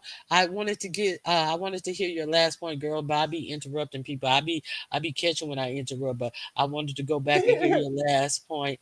Uh, watch the contractor start purchasing all of that property. Same thing that they did remember when that city in Hawaii blew up. That was a historic city where the land was passed on for generations to generations and stuff. And they said that, I mean, and how quickly that land burned. Who Mm-hmm. who went in there talking about help the people in Hawaii who bought up hundreds of acres of that land. None other than Dwayne Johnson. He is from Hawaii. Remember him and Oprah got together to raise Yeah, money from us to help Hawaii. But what did they do? They went over there and bought their own they got million dollar lot million of dollar bunkers. $1 million well. Yep, got all that. Yeah, and they got the planes and jets and things set up so some shit go down in America, they could just go and fly over there to Hawaii. Yeah, Yeah, that was planned. and let's That was very strategic. let's not talk about the expedited visas that they have that you can get in less than 24 hours that cost up to, I believe it was $200,000 a piece to get. But if some shit go down, they have these companies that only do expedited visas. So people who can pay $200,000 to get out of the United States will be able to at a whim. Let's be clear. Let's not talk about all the underground bunkers that they have set up. We've talked about all of these things on here before, but everybody's so Mhm. bored with Ronnie Q, and Ronnie Q is so this and so that. But Ronnie Q is supposed to be pro black, but who's giving you black people information? Who's giving you Mm. black people information? Or whatever people information? Who's actually giving you information? But I'm a supposedly this and I'm supposedly that. Who's giving you? I'm just saying. Go I don't ahead. know. I'm a waste of a light And skin, so I'm trying to wrap you my hands you around that. supposed to be black, but you just a waste of white skin. I mean light skin. I am a waste of a light skin. Pizarro, you have said some ignorant shit on my whole history of watching your ass in the goddamn chat and on goddamn panels. But for you to say that to me, like, what the fuck is wrong with you? And then the fact that you encourage people to not vote as if somebody's really going to listen to your illiterate motherfucking ass. Okay? But what's gonna happen, Pizarro, is all the things that you get up in here on your channel and panel and stuff and throw at these illiterate ass bitches that's following you. All that shit's gonna happen to you, bitch. You need to get a fucking job, okay? You need to But get some education. You but fucking piece of shit. but the more intriguing thing about that statement, what so you're a waste of light skin, Right. as if there's a benefit in having light skin. So that is what she's saying. She's seeing Exactly. light skin as having some type of benefit. Why do you think brown skin Brooke says that she's light skin Brooke? Because she thinks that's Right. some benefit where we can clearly see that she's a brown skinned person, but she doesn't even respect her own skin color, and she Mm-hmm. think there's some benefit for sitting out here with her brown ass saying that she's light skinned. See these dummies. This is the best that they can come with. You're a waste of light skin. Like, okay, so what is the waste of dark skin? What is the Maybe waste I of speak like a dark skinned person, cafe? Miss Ronnie Q. What's Hold the on, let waste me of analyze this. Maybe I speak like a dark skinned person. And so because I speak like a dark skinned person, I'm wasting my light skinned privileges. I tripped over my own tongue. I'm wasting my light skinned privileges because I speak like a dark skinned person. Is that what the bitch is saying? I'm sorry, y'all. now? Thinking, Now, wasn't you're right? She was the colorism channel, right? Wasn't she the yeah. colorism channel? So, what? So you did all of this colorism and talking about dark skinned people. So now we find out that you think that there's some benefits to light skin. How can it be both things? You're a waste of How about that? light skin. So Mhm. it seems like you are an admirer of light skin and think, oh, if I had that light skin, Mhm. imagine what I could do, be all of this ignorant ass bitch. And what did I waste of being in whatever skin I'm in? I didn't think I missed anything. I graduated high school. I went to college. I got kicked out of college. I went to another college, got a goddamn degree. I've worked in the same field for 45 years. I'm like, what the fuck? What the fuck? I'm not married. That's why I don't have no kids, because I'm not married. Okay. So what part of my motherfucking life is a goddamn waste, you raggedy bitch? Your whole 4 years is gonna be a goddamn waste coming up right now, you broke ass whore. Fuck you. Miss Audio's not me. She didn't say I was a waste of light skin. She said a view is a view is a waste of light. And a view is a view. I I mean, I wouldn't even call you light skin. I mean, you're light. You're not like brown. But I wouldn't even consider you light skin. I wouldn't look at a view as a view and say, right. I mean, maybe I wouldn't say you're on the light side, but just straight out, you light skin. No, I wouldn't say that because I guess because I have a whole light skin side of my family, so Mhm. I wouldn't consider. I would consider you you're lighter than me, but I would consider you in the group of skin tone as me, but I Right. wouldn't say you're light skin. I would never, and I have never in my life, when I go to my, well, look at my the albums and stuff, we have people in my family of different hues. Okay. So I've never even downed anybody for being any lighter or darker or nothing like that. So for this bitch to throw this at me in my age, I've come through the time where we have talked about this, and I'm The so paper I'm bag, shocked. the Yeah, brown the paper paper bag bag test. theory, Now, right? my mother's side of the family, they are all like, some of her first cousins, they had blonde hair and blue and green eyes when they were born, and a lot of them wondered, especially the part of the South that they grew up in, how come y'all just don't pass? They had what they some people call good hair, that straight. Oh yes. Straight hair with curls and all of this type of stuff, and so I really, really know what light skin is. You can see the veins in their arms and all of that type of stuff. But uh, my father's side they not dark skin, but they're dark brown skin. You know how they're not dark. Somehow some skin has the blue black hue, but they're dark skin black people. But dark brown, I'll say. So I'm a mixture of both. So I have no qualms about colors because it's light on one side and for all intended purposes is dark on the other side. Yeah, But I've never, Miss Ronique, I've never had, and especially somebody that I don't even know in person to say something like that. That tells me that lady has a whole lot of issues. We already know she's illiterate as fuck. But she and a lot of people on here have these deep rooted issues where they're considering things that are better and that should be given certain rights and things. For her to say that to me and type it and no, say it on a live, you really are telling really how you feel, and it is embarrassing. That was the most embarrassing thing I've ever heard a black person tell another black person. I have never heard anybody say that, a waste of a light skin. Like, what kind of passes? I heard it. I heard the statement before. I mean, but at what was the waste about you being light skinned just because you were on your chat dancing? Well, I don't understand. Because she saw my legs. I don't know. I guess that was the only thing she could criticize about. I don't know. I stood up.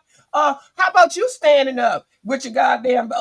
You can stand up and talk shit, or you can sit in the car and talk shit. Why don't you stand up? And let me tell you, what was wrong with your legs? Your legs didn't. Your legs look like a young woman's leg. I mean, it ain't like How you had. about that? It ain't like you had no old woman knees that were bigger than the calves or nothing like that. I mean, I was like, go ahead, Pam.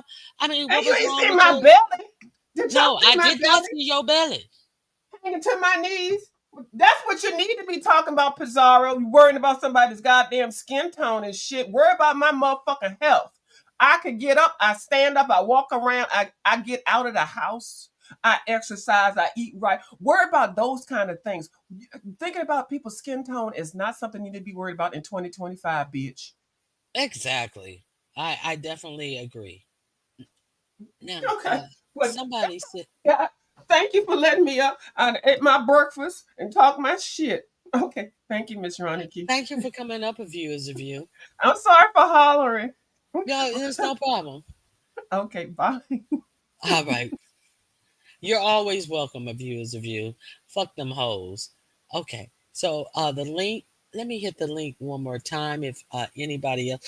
Also, Diamond, you said something, and you said something earlier that I wanted to talk on. Pam is gorgeous.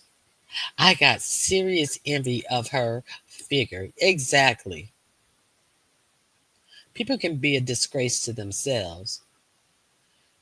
Diamond, I think you said something earlier that I wanted to talk about. Hey, Dominique Devereaux. Miss Adios, there's no reason to be sorry. I was just trying to let you know that who the light skin reference was about. There's no reason to apologize. Diamond Forever, you said something I wanted to talk about.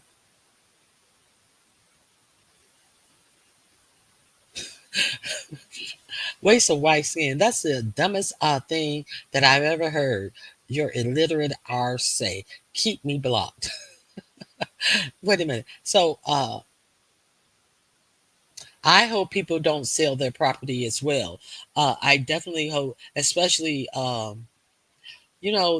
Pacific Palisade people. I believe more of them than less of them are going to be financially okay. But the people in that historic black city of Altadena, where blacks could only go and buy land in LA in the late 50s, early 60s, and whose home ownership is twice the average in the United States of home ownerships.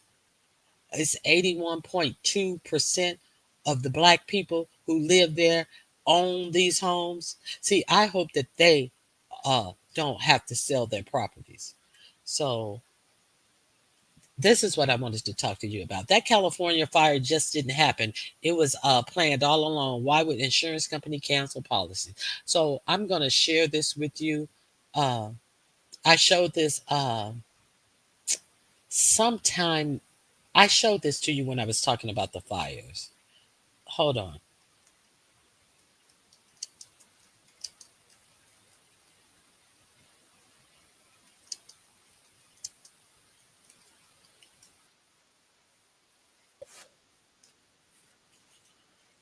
Hold on one second. Okay, Eden fire may have been caused by down power lines, witness tells. So, possible cause of Eden fire documented through neighbors recorded ring cam. I want to show you the actual footage. Here, I think I just want to see the footage. I don't want to see all this news talking. Here it is right here. Okay, here we go. Now, a woman was on her way home from work and she saw the fire, she saw the blast. They have a lot of these power stations on the mountains, these big towers and stuff. And she saw that's what I wanted to talk to you. She saw the fire just exploding from this power. I forget what they're called. It's not a power station. It's just like it's made like a metal A-line structure, like a big metal triangle that they have all over the mountains. Uh, so also there was a big meeting, and they're talking about actually suing Southern California Edison in for that Eaton fire as well. So let me share the screen with you once again. For those of you who did not see this, I haven't seen this on the national. I think I may have saw it once or twice, but let's let's listen. Hey babe, I need you to come out here right now. We have a very big problem. What? Holy. Oh no. Babe, no, we gotta go. Those are ashes. Oh my god. No. Oh. No.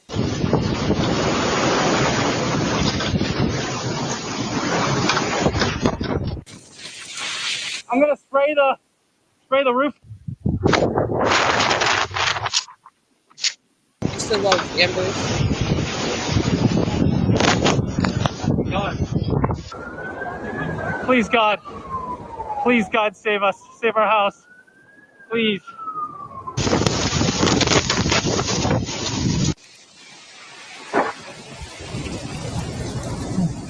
Bye.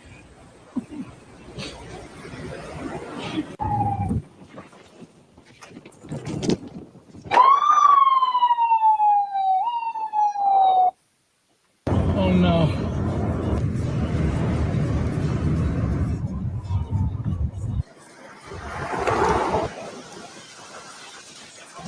So, as the part that I wanted to We have a very show big you problem. was What? this power Holy. tower that actually caught on fire Oh no. right there.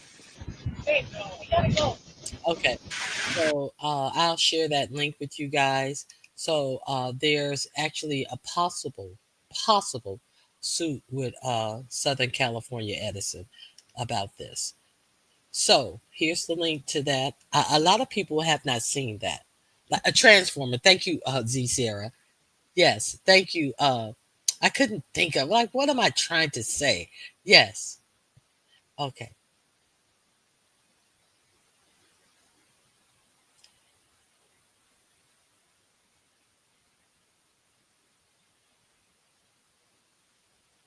So oh my God, I never saw that. Okay, so there's the link. A lot of people haven't saw that. I haven't seen that. I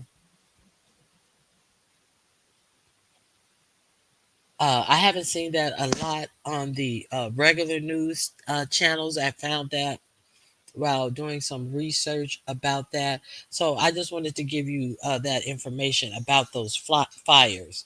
Oh, let me close my screen. So I just really hope. Okay, so FEMA. How is the state going to pay for all of this destruction that happened? Let me see if we can get. Let me see. Let me see if we can get a bird's eye view of all the fire devastation. Let's get a bird's eye view of all this fire destruction. And 4547 says that he wants to get rid of FEMA. I played it for you last week. See, yeah, y'all may be bored, but you may find out something that may help you. He wants to get rid of FEMA and anybody who has a natural disaster that devastates their state. If the state doesn't have the money to pay it, what do they do? Going to increase your state taxes to cover all these disasters that's in the billions of dollars? Excuse me, how would that work? I don't know, but let me see. Let me see.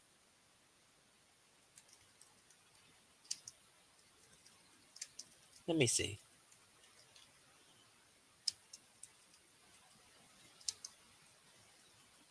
Let me see if I can get a bird's eye view of some of this fire destruction.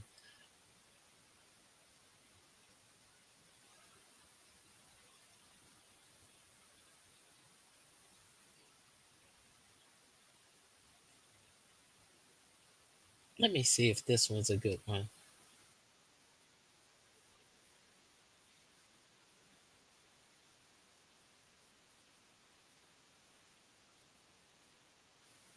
Let me see if this is a good one.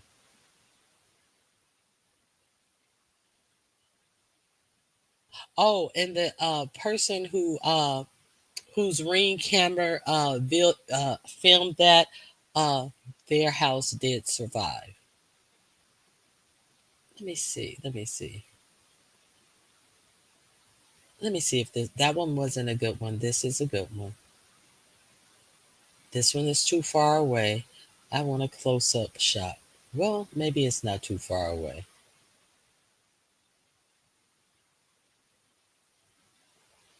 Okay, let me share. Now, how is the state going to get money to repair this type of damage? Let me share my screen. But that's what 4547 is talking about, getting away rid of FEMA. Uh, when uh, when Biden was in office, he was talking about, you know, he wasn't doing enough with FEMA. But when 4547 gets in office, he wants to totally eliminate FEMA. You notice anything weird there other than him? Let's continue. Okay, let me share this with you guys. Okay, so let's take a look at just like a bird's eye view of all of this fire damage. And a state is going to take care of that. Houseway, I don't know. Oh, hold on. Hold on. I got to go back to that. Let me see something. I gotta go back. Excuse me. Excuse me. All of that is burnt out. All of this is burnt out. That's just a small portion. All of this is burnt up.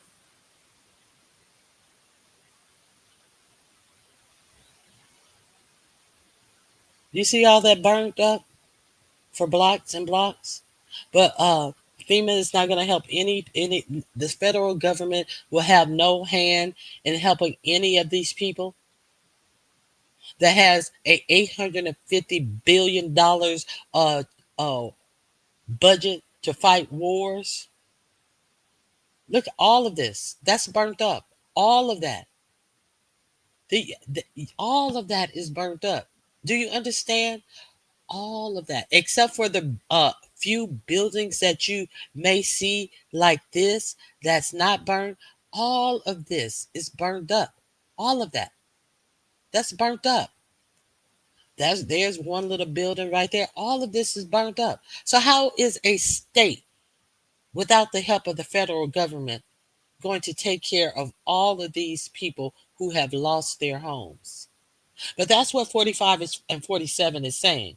So do you think he give a fuck about a poor bitch that won't get up off their ass and go to work and sit up on YouTube all day?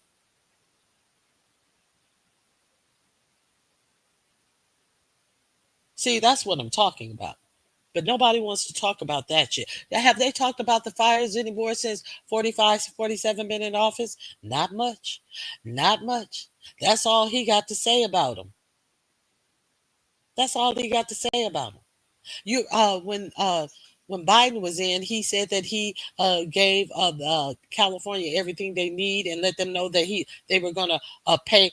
The government was going to pay 100% for whatever they needed to fight the fires, and FEMA was on deck. But no, that's not what 45, 47 said. He's worried about not paying the people. Let's go back in and see some more. Y'all want to see some more? Y'all good?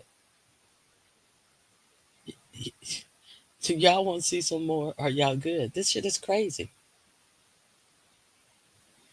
Now, this is burned up. You got a few houses that survived, but you got to understand these few houses that survived right here. They are out of water. They are out of power. Because the water systems have been affected. The power lines are all burnt up and down, so they're going to need assistance too. Even if these and you want to go back to your neighborhood smells like ashes, everything around you. There's no place to shop. Your whole city is devastated. You want to go back in the. I guess you're happy to have your home, but surely it's going to be hard for you living. There's a one house right there. Everything's burnt up. There's one house right there. There's another across the street. But look at everything around it. That's just the residential areas. That's not the gas stations, the grocery stores. There's a couple houses, little pockets of houses survive. But so is the state gonna be able to pay for all of this devastation?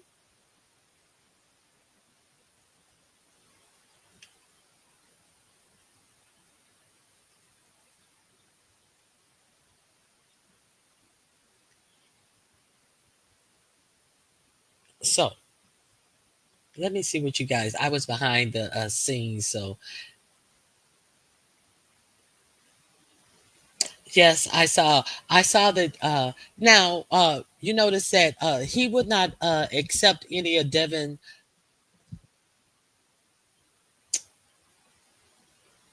What am I? What did he call him? He wouldn't take any of the governor's call. Gavin, he called him new scum. He was on TV always calling him Gavin new scum. He wouldn't even take any of his phone calls prior to going to California. And so Gavin Newsom was trying to coordinate time to meet him. He wouldn't give him any information, wouldn't talk to him. But who met him on the tarmac? None other than Gavin Newsom. And he shook his hand and pulled him in. Let me see. Let me show you how he greeted. Okay, let me show you this. You got to see this. I think it's worth seeing.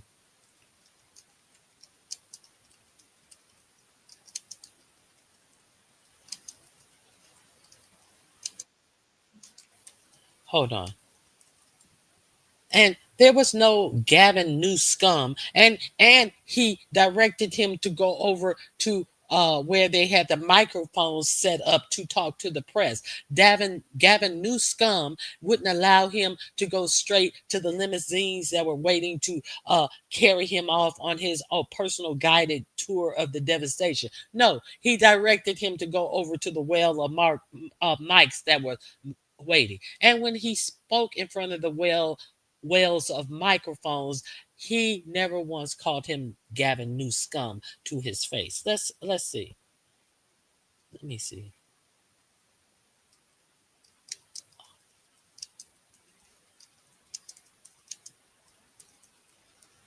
Let me see. I don't want it from certain media outlets. Let me see.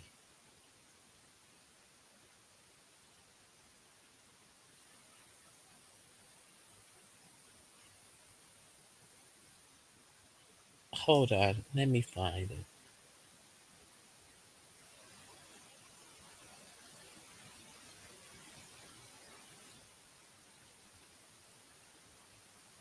Hold on.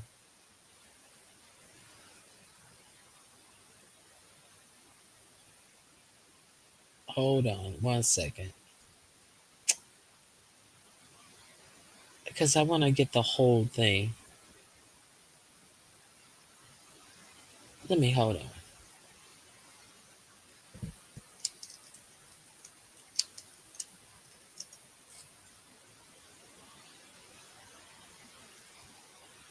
Because, let me see.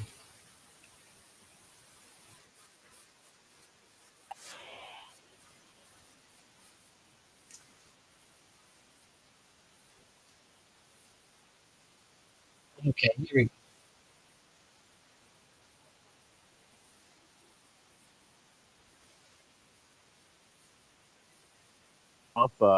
Visited Western North Carolina, which was heavily damaged by Hurricane Helene. Heard firsthand accounts. Okay, so why he go to North Carolina again? He had already visited North Carolina. Don't y'all remember when he got his little pin for being the best French fry guy at McDonald's? So what? And held up all the traffic when the people were in the deepest part of that hurricane damage.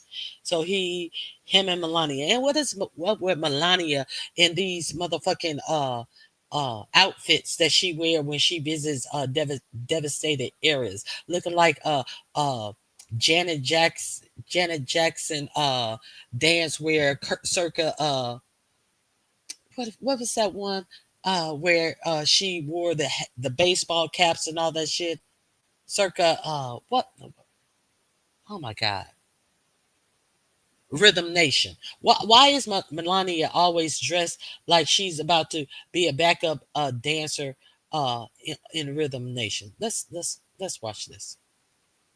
Y'all don't know. Stepping off the plane along with the First Lady. And the president and the first Rhythm Nation. We are a part of the Rhythm Nation. Sing it for me. Sing it. Now, he can't go to the. Who's there? That's Gavin Newsom. You see how he pulled him in?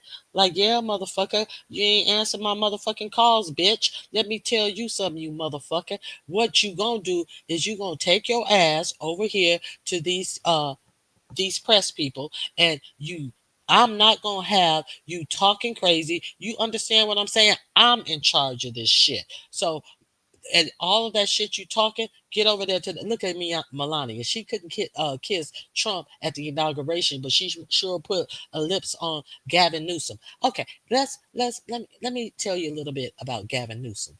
Also, do you know that Gavin Newsom was the first? I don't know if he was her first husband, but he was married to what's her name? Laura Sanchez. You know who Laura Sanchez is? Laura Sanchez is I don't know if they got married. She is either the new wife or engaged to Jeff Bezos. Remember, I showed you a picture of Lauren Sanchez. She was at the inauguration and she had on a blazer and a bra underneath, and she was sitting next to Mark Zuckerberg. And there was a picture that I showed you where Mark Zuckerberg was looking straight down at them titties perked up there. Gavin Newsom was also her husband. Okay, so there's a little trivia for you. Okay. So he made him go over to the bank of, and he never once. Let's see what he said. Y'all want to see what he said? We'll hear a little bit. Right here with the media. In very good shape. We have the congressman in charge and Michael Watley, and we're going to do a lot of work. We have the Army Corps of Engineers working as they are here.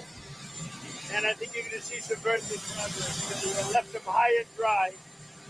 And now we're going to be taking a little tour with some of the people from the area.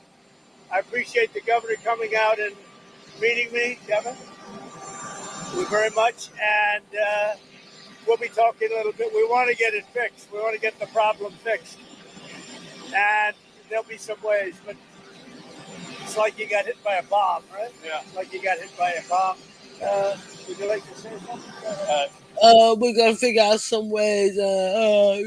And he's an idiot. What did he say there? Absolutely nothing. So I just wanted to show you guys that, just in case you hadn't seen that. No more new scum and all of that bullshit. Okay. Hey, that green vegan. Oh, I didn't. I'm sorry about all the singing. We are a part of the real. Sing it to me.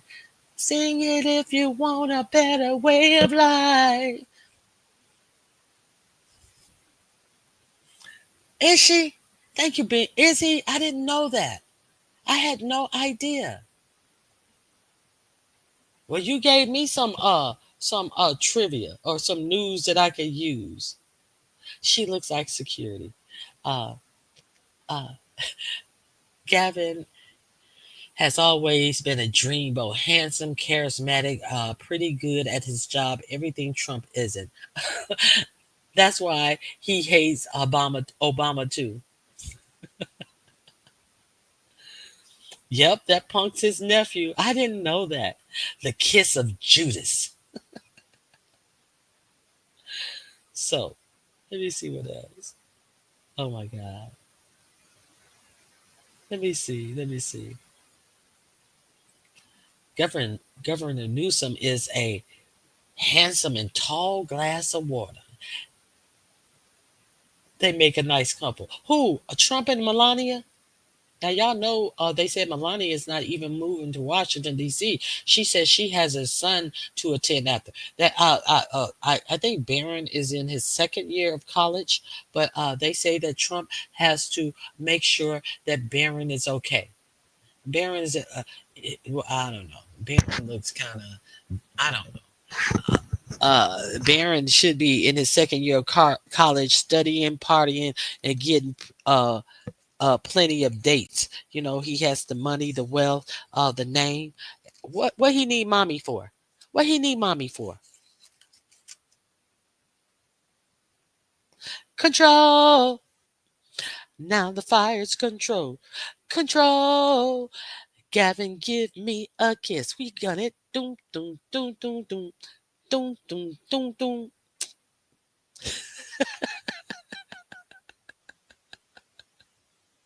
Oh my God. Square face male or that, yes, that's what I was looking for, but I was behind the scenes and I couldn't see the chat. Okay, let me see what you guys were saying. Okay. He hates Gavin.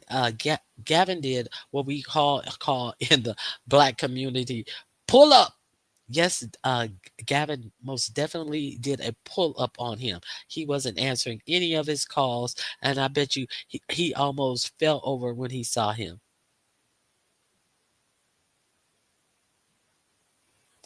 You see that press conference that where he and Melania was there? Are you talking about the press conference in California? Okay. Now y'all talking about the views of the devastation that I showed, and Z Sarah, they estimate $28 billion in devastation without the cost of decon decom de do you mean rebuilding? Decontamination. I think you're talking about all the soot and all the waste and runoff that went into the water. Decontamination. Now, a lot of even those few homes that have survived, they are definitely going to have to be what is it? What am I trying to think? Remediated from all of the smoke, the toxins, and all of that type of stuff. The few homes that did survive are going to have to go through some remediation. So, and probably plenty of it. It looks like the Gaza Strip. My first time seeing it.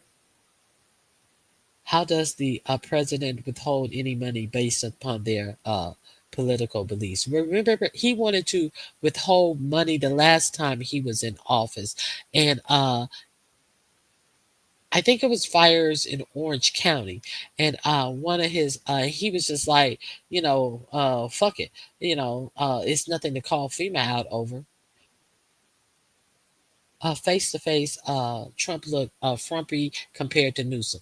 Now, then one of his aides went to him and said, "Look, this county overwhelmingly voted for you," and she had to show him on paper that that county went Republican, even though it's a Democrat state. The actual county that he was so indifferent to actually had voted for him, and that's when he relented and was like, "Okay, So there's that."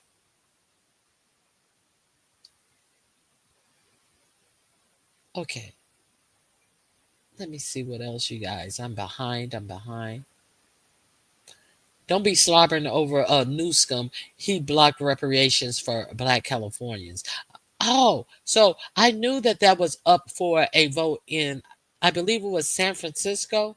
So he has blocked that. So don't do not it wasn't for all Californians. They had finally put up a, I don't know if it was a bill in San Francisco that I had read about, that they had approved getting reparations. So don't go slobbering over him because he blocked the reparations. Okay, let me see what else.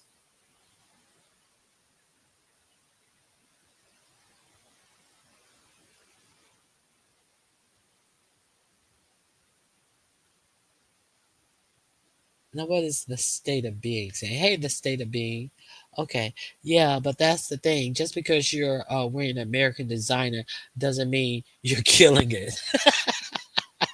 Yeah, that outfit probably cost that outfit cost a hefty penny, and wasn't looking like nothing. She could have went to the actual Salvation Army and got something comparable. I mean, you know, cost per wear. Hey, designer dupe. She could have got something for Amazon designer dupe. Yeah, that's it. She wears American designers. I didn't know that. I didn't know she strictly wore American designers. She has to make sure her son doesn't burn down the building and more animals. Wait a minute, Miss Davis. Now, Miss Davis, listen, I said that, the average college student will probably be studying, partying, knocking down a few interests of his choice and having a good time. But what is it about the more animals? I haven't heard about the animals. What? You know what they say? And he does have an, I'll say, interesting look about himself. I'll put it that way. He does have an interesting look. Miss Douglas, tell me more. Tell me more. What is that? Is that from A Little Shop of Horrors? Tell me more. Tell me more. I can't even remember the next of the song. Tell me more, Miss Douglas. Please. Please. I said an interesting look. Allegedly, allegedly, allegedly. And Elon Musk. I remember the last time I talked to you guys, and I was like, he said that he was talking to Barron for hours, and then there was another picture where I was like, why do they always put him with Barron? Yeah.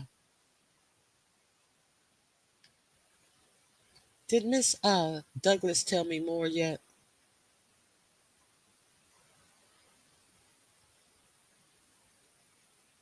Z Sarah. Look at Miss Douglas. She just laughing at me. So animals and other things kind of go together. I don't know. Very allegedly. So maybe they are kindred hearts, and that's why I don't know. Uh, we'll leave it there. So I hope you guys enjoyed the show. Honestly, I gave up on reparations.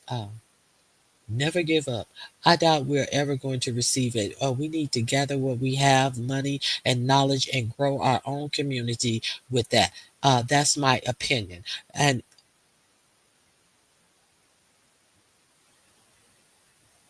it's 23 degrees there. And we definitely need to do that. And the scary part of it is with all of these affirmative action programs being taken back and all of this overt racism, in my opinion, and with these oath keepers and what was that other group? The leaders of the Oath Keepers and the Proud Boys being let out of jail for long sentences. It's very concerning. There's one. So I think that they have been, and they were told to stand down and stand by and to let them out of prison. It just seems that there's, in my opinion, it seems like they are going to go out and attract more like minded or dumb minded people, and that can be very dangerous to citizens walking law abiding. So it's about law and order, and these people are freed to roam around us law abiding citizens. But what citizens do you think these type of people will actually hurt? So is this his own I mean, don't we categorize such people as militia? Are the type of people that did the things on January 6th? Let's not, I'd be remiss. Let me see. Hold on. One second. Hold on. One second.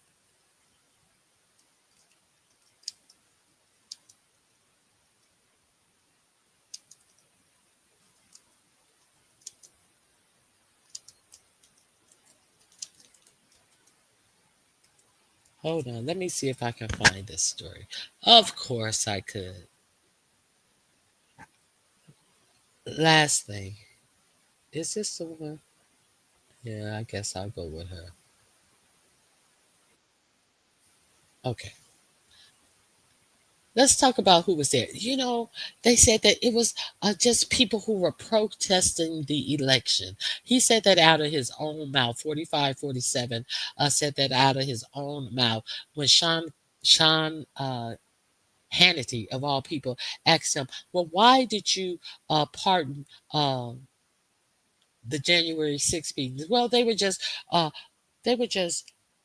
protesting the election. And he said, "Well, what about the ones who actually did harm to people?" He said it was very little stuff. And even Sean Hannity said, but that doesn't mean that they can attack the Capitol. And he goes, "Well, it was just very few people. It was just a handful of people." So they did they didn't do anything wrong, or they were just protesting the election. They have the right to protest the election. If you haven't seen that interview, I will not play it on my channel, but you can go over there and listen to what he says to even Sean Hannity, who gave him a hard press about releasing those January 6th, all of them. Remember, they said they were going to go through them one by one, and it was 1,500. And he said, "Well, how come?" He said, "Do you know how many it was? It was stacks and stacks. It was 1,500, 1,500."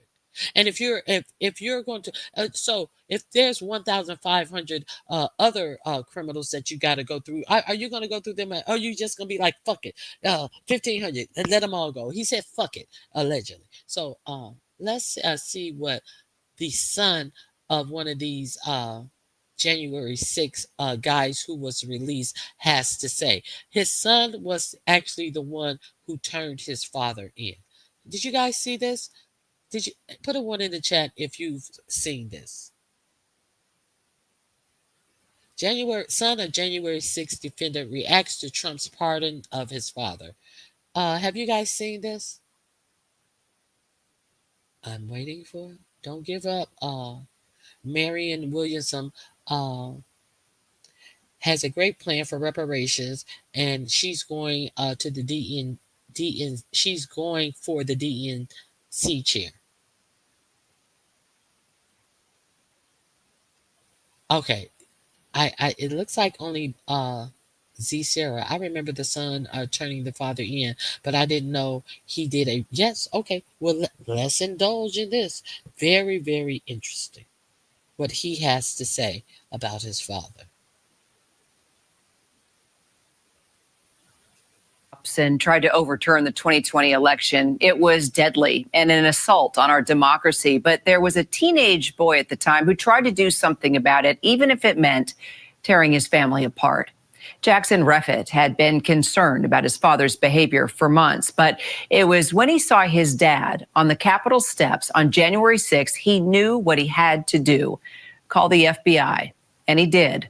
Now, the 22-year-old Texas native says he's fearing for his life after playing a major role in sending his own father, Guy Wesley Reffitt, to prison for his role in the January 6th insurrection. Guy, a member of the Texas 3 Percenters militia group, was serving a 7-year sentence after being convicted on 5 felony counts, including interfering with police in a riot and obstruction of an official proceeding. His case tied to tips that Jackson reported to the FBI in December of 2020, just days before January 6th. But beyond grappling with his dad's involvement in the violent attack, Jackson is also coping with the divide between himself and other members of his family. His mother, Nicole Reffitt, has been a huge supporter of her husband, even protesting outside the D.C. jail and calling for his release. There's a lot of healing that has to be done. My husband's been incarcerated since January 16th of 2021. And, they took him from our home that morning in a pre-dawn raid. And I didn't see him again for 14 months, and he was the primary breadwinner. It was a very traumatic situation and polarizing, being a Jan 6er in the beginning. Now that Guy Reffitt and more than 1,000 other defendants are free, Jackson says he's filled with paranoia about what this pardon could mean. And he's not only moved away from his mom and sisters in Texas, but has since purchased a gun as a means of protection. Jackson Reffitt joins me now. Jackson, first off, I know your father was just released from prison this morning. How are you doing? Do you have plans to speak with him? Have you talked to him? I'm doing okay. I've taken a lot of precautions in order to get to where I am, to be in the headspace I am, and I've thought about it a lot. It doesn't make it any easier knowing what could happen and what has happened and how none of his actions mattered, I guess, for the damage it caused.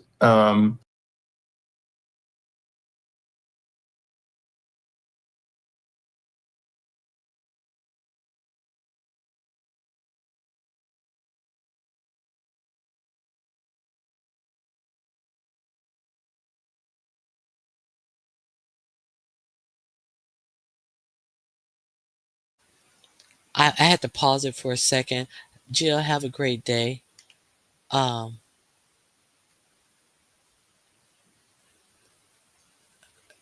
what did you say goodness for? Was my mic on mute? Did you hear my dogs barking?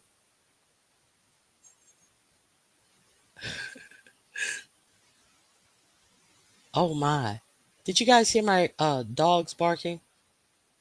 There's the link. I thought I had put my mic on mute, but my dogs were barking something crazy. Was I on mute?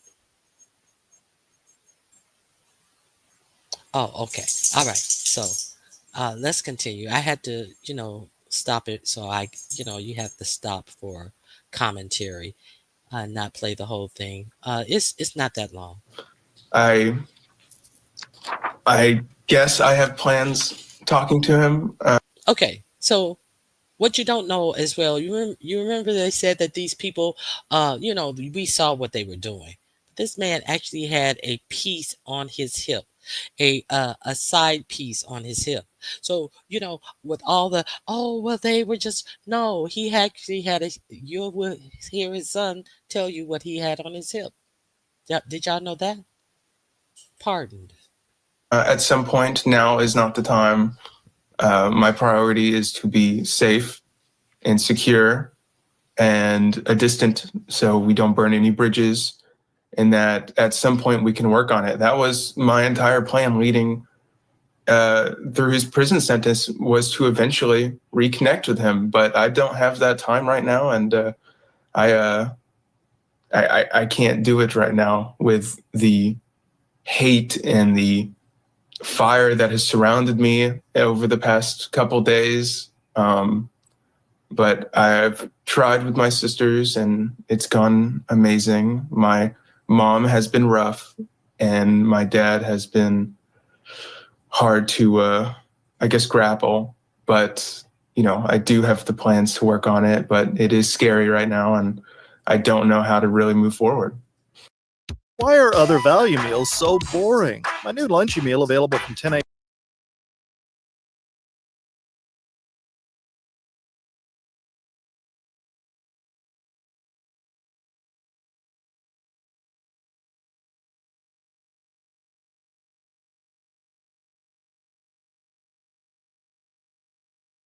One of you and your dad when you were a little boy. There's your mom there, but there's another one that I was looking at of you and your father. Do you still love him, Jackson? Of course.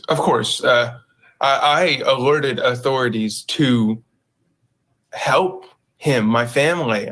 If he got in a serious situation and he had to pull his gun and shoot someone, or he got shot, or one of these days the SWAT was going to bust in the door and he's going to whip out his AR-15 and trade fire, who knows what could have happened. And that's the paranoia that I was dealing with leading up to January 6th and its aftermath. And that's bleeding into right now, my paranoia.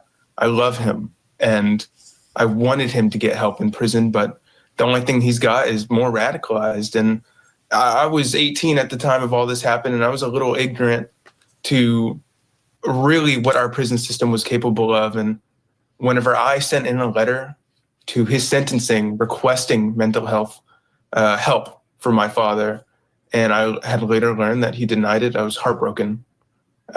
He does not need more contact with these far-right extreme militias that are going to validate him.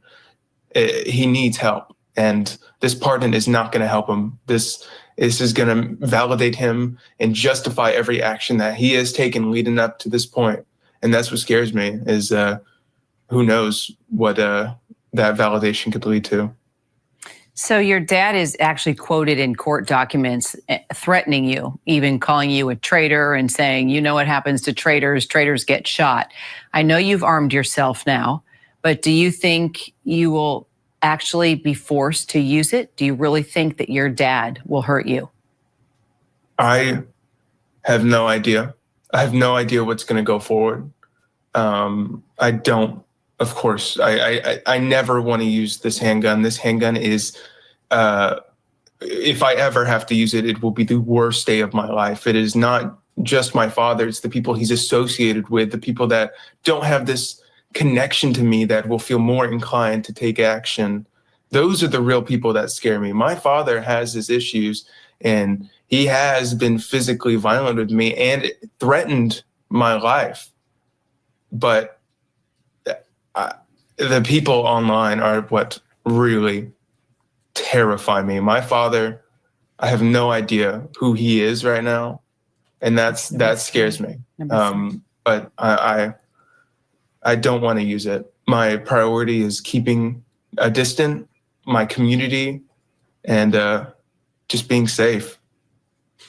Are you concerned that these pardons could actually galvanize a new level of violence from your dad and other defendants who now feel vindicated and will be free? Absolutely. After the events of January 6th, my dad came home clicking his heels.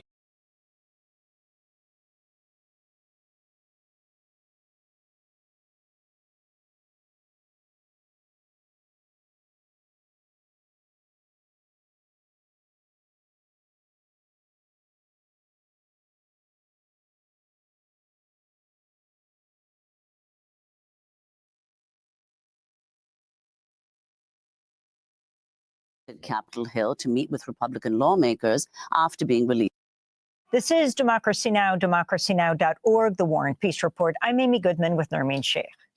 President Trump is defending his decision to grant full, complete, and unconditional presidential pardons to over 1,500 of his supporters involved in the violent January 6th insurrection at the U.S. Capitol.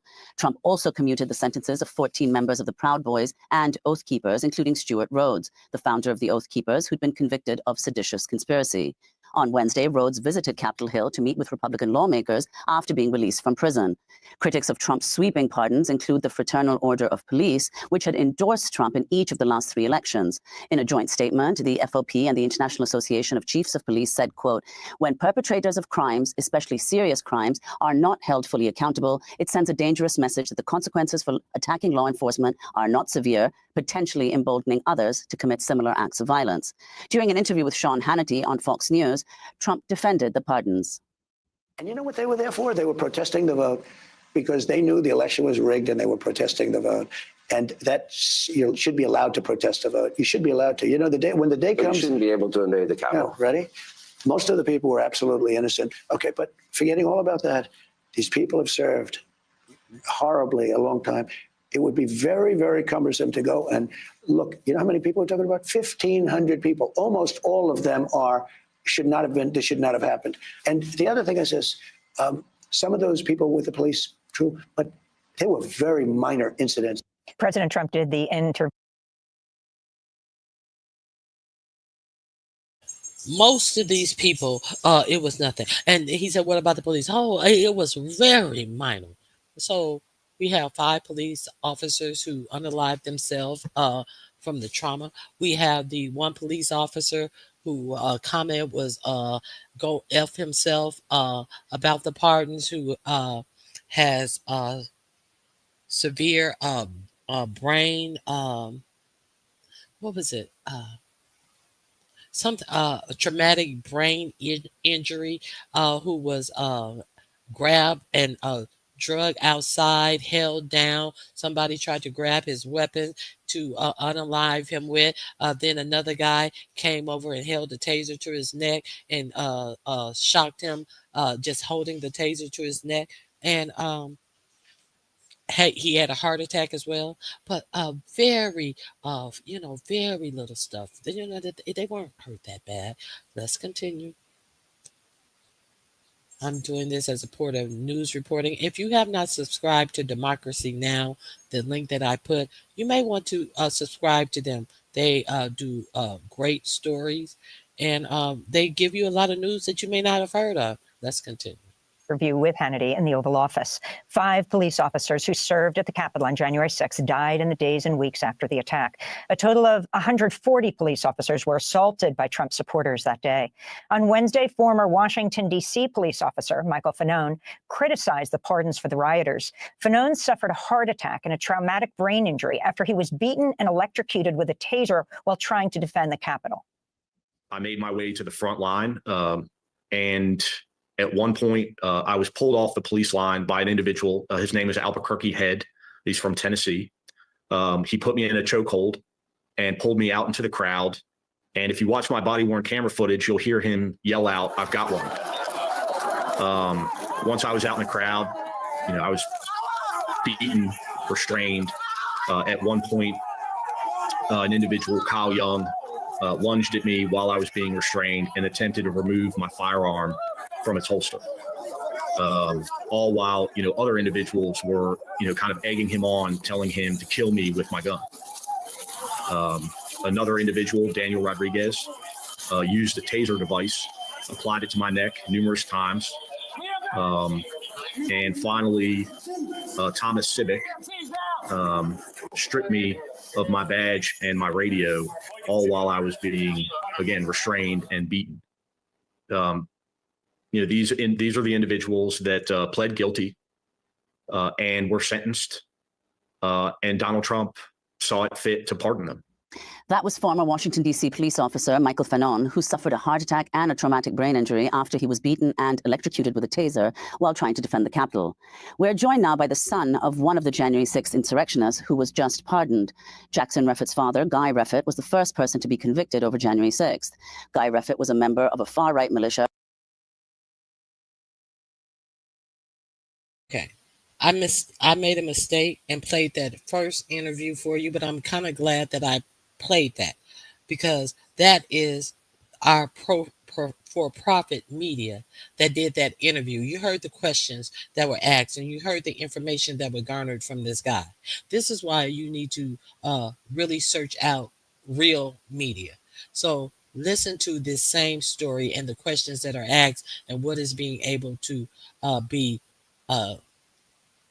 found out about this situation and this boy and his father. Compare and contrast. I didn't even mean to do that on purpose, but let's check this interview out. The story is not going to change, but you'll see a change in what information that is given to you. Called the Texas Three Percenters. During his trial, jurors were shown video of Reffitt filming himself saying, "Drag those people out of the Capitol by their ankles. I just want to see Pelosi's head hit every effing stair on the way out, and leader Mitch McConnell too." It was Guy Reffitt's own son, Jackson, who tipped the FBI off about his dad after January 6th. Jackson Reffitt now fears for his life after Trump pardoned his father and 1,500 others involved in the insurrection. Jackson has already received numerous death threats. Jackson Reffitt joins us now from an undisclosed location. Hi, Jackson. Thanks so much for being with us. Can you talk about what your father did at the time, what you reported, and why you're so afraid right now? Well, at the time, my father was really getting into all this, 3%er militia movement following the events of 2020 leading into 2021. And that quickly escalated in 2020, bleeding into January 6th, talking about what he's going to do. So I informed the FBI just to alleviate a lot of the paranoia and unknowingness that I had at that time. And I didn't realize it, but until January 5th, when he left, I did not know he committed to going to something like January 6th. And he was already on the way, and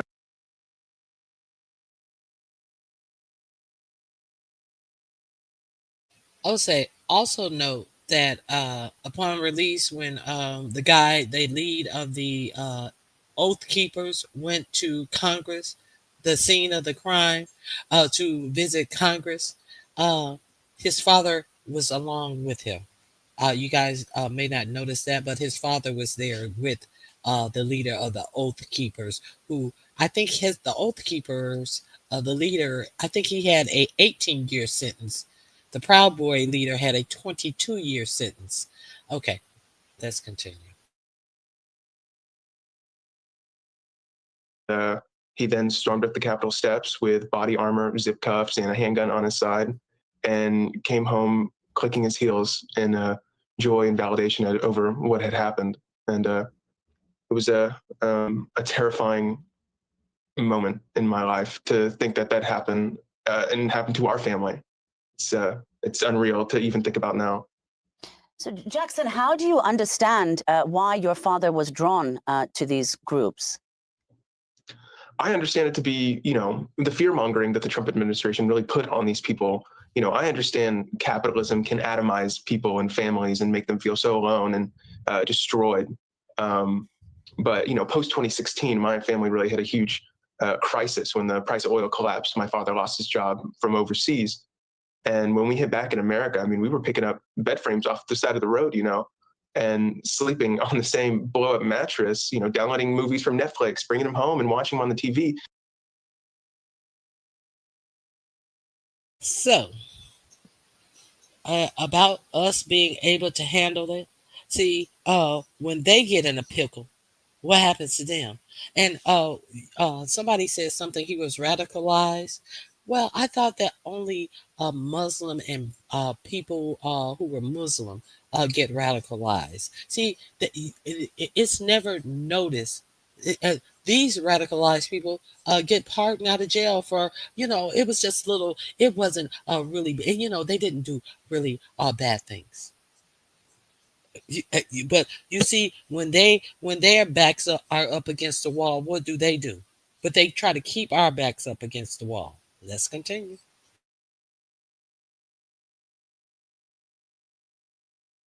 Because we had no internet. And leading from the Trump administration from 2016 onwards, my father really gripped onto what Trump was saying, really gathered what he was offering and trying to give to my family. Of course, that only led to him running up the steps of the Capitol with a gun on his waist and years in prison. But I understand it to be that he was trying to defend my family and do what he thought was right, but that inevitably led to what it is now. Well, and Jackson, but following this pardon, you said that, quote, I can't imagine what he's going to be willing to do now. It could get a whole hell of a lot worse. Explain what you fear might happen. So to look at how I'm feeling now, we have to look back post January 6, 2021, is my dad came home more proud than ever for doing something that a man who never knew he existed told him to do. And now he knows he exists. Donald Trump gave him that presidential pardon to validate and justify his actions. And the validation now, I'm sure, is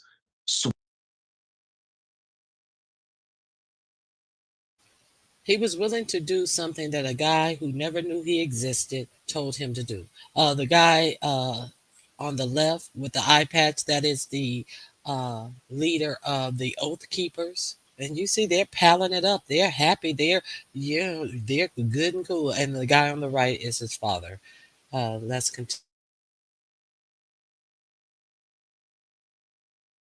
Swimming through the crowds of the people who participated in January 6th. Like, that is dangerous, to justify actions like that and to completely validate them is going to be deadly. Not only for me, my situation is explosive and some would call a dramatic, visualization of what's going on in this country, but there are thousands and thousands of people who are just like me, who do not have the same privilege I do of being able to drop everything, move, buy a handgun. All this stuff is very lucky for me to have the opportunity to secure myself.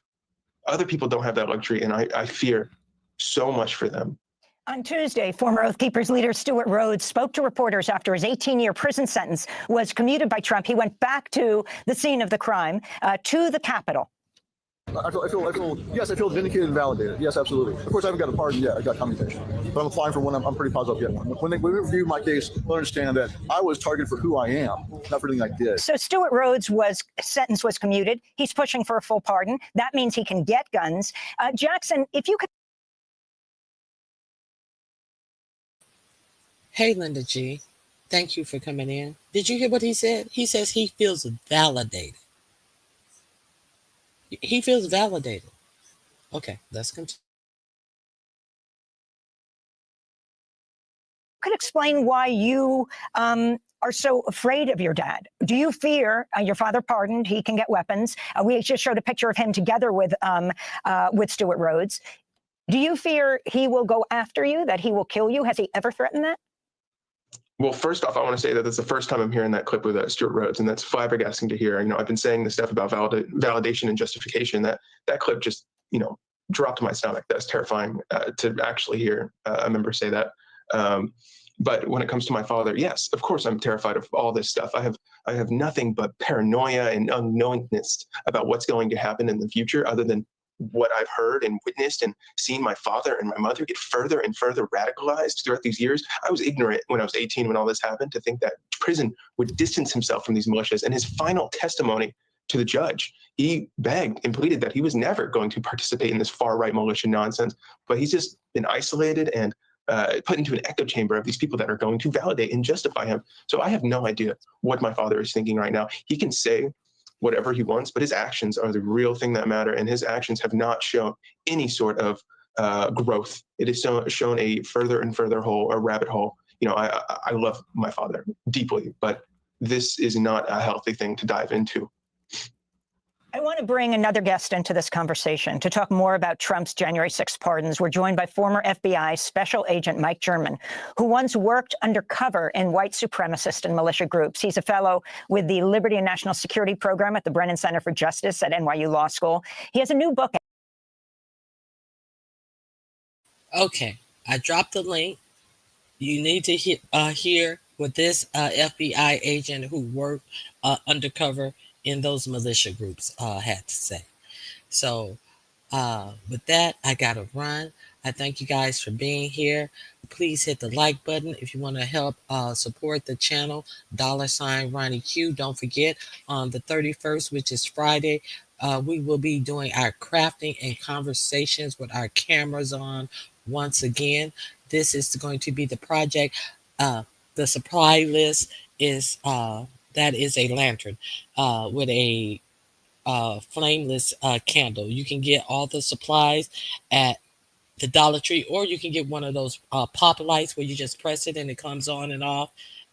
It's going to be a Valentine's Day theme, but it doesn't have to be a strictly Valentine thing. If you change the greenery, it can be for any occasion.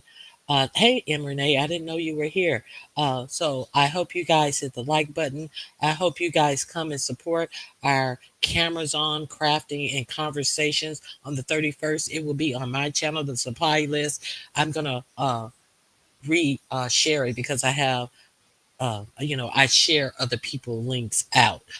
I have a habit of sharing other people out to support other channels. I know it may be strange in this sector, but I will repost it. The supply list is in the first comment under the flyer. And I would suggest that you paint your box, the little square box, and your arches. These are race car tracks. All of this is at the Dollar Tree. I would suggest that you paint it before Friday's event. You see, you can paint it any color. This one is white and distressed, and the other one is painted brown. So if you're gonna participate with us, pre-paint your pieces so that they won't be wet and they'll be workable because you're gonna have to paint them. So come with your pieces painted, and we're gonna craft together. It's a easy project. So thank you guys for being here. I appreciate you guys for coming out, and have a great day. I'll see you guys on the YouTube streets. Bye-bye.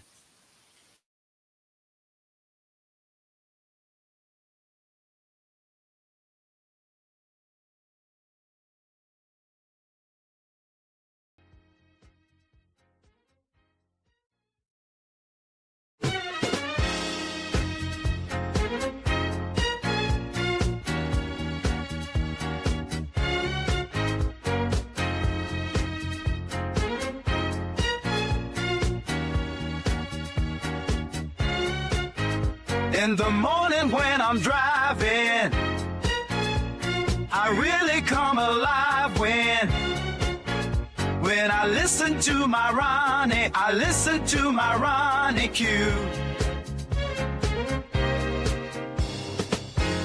They are rare.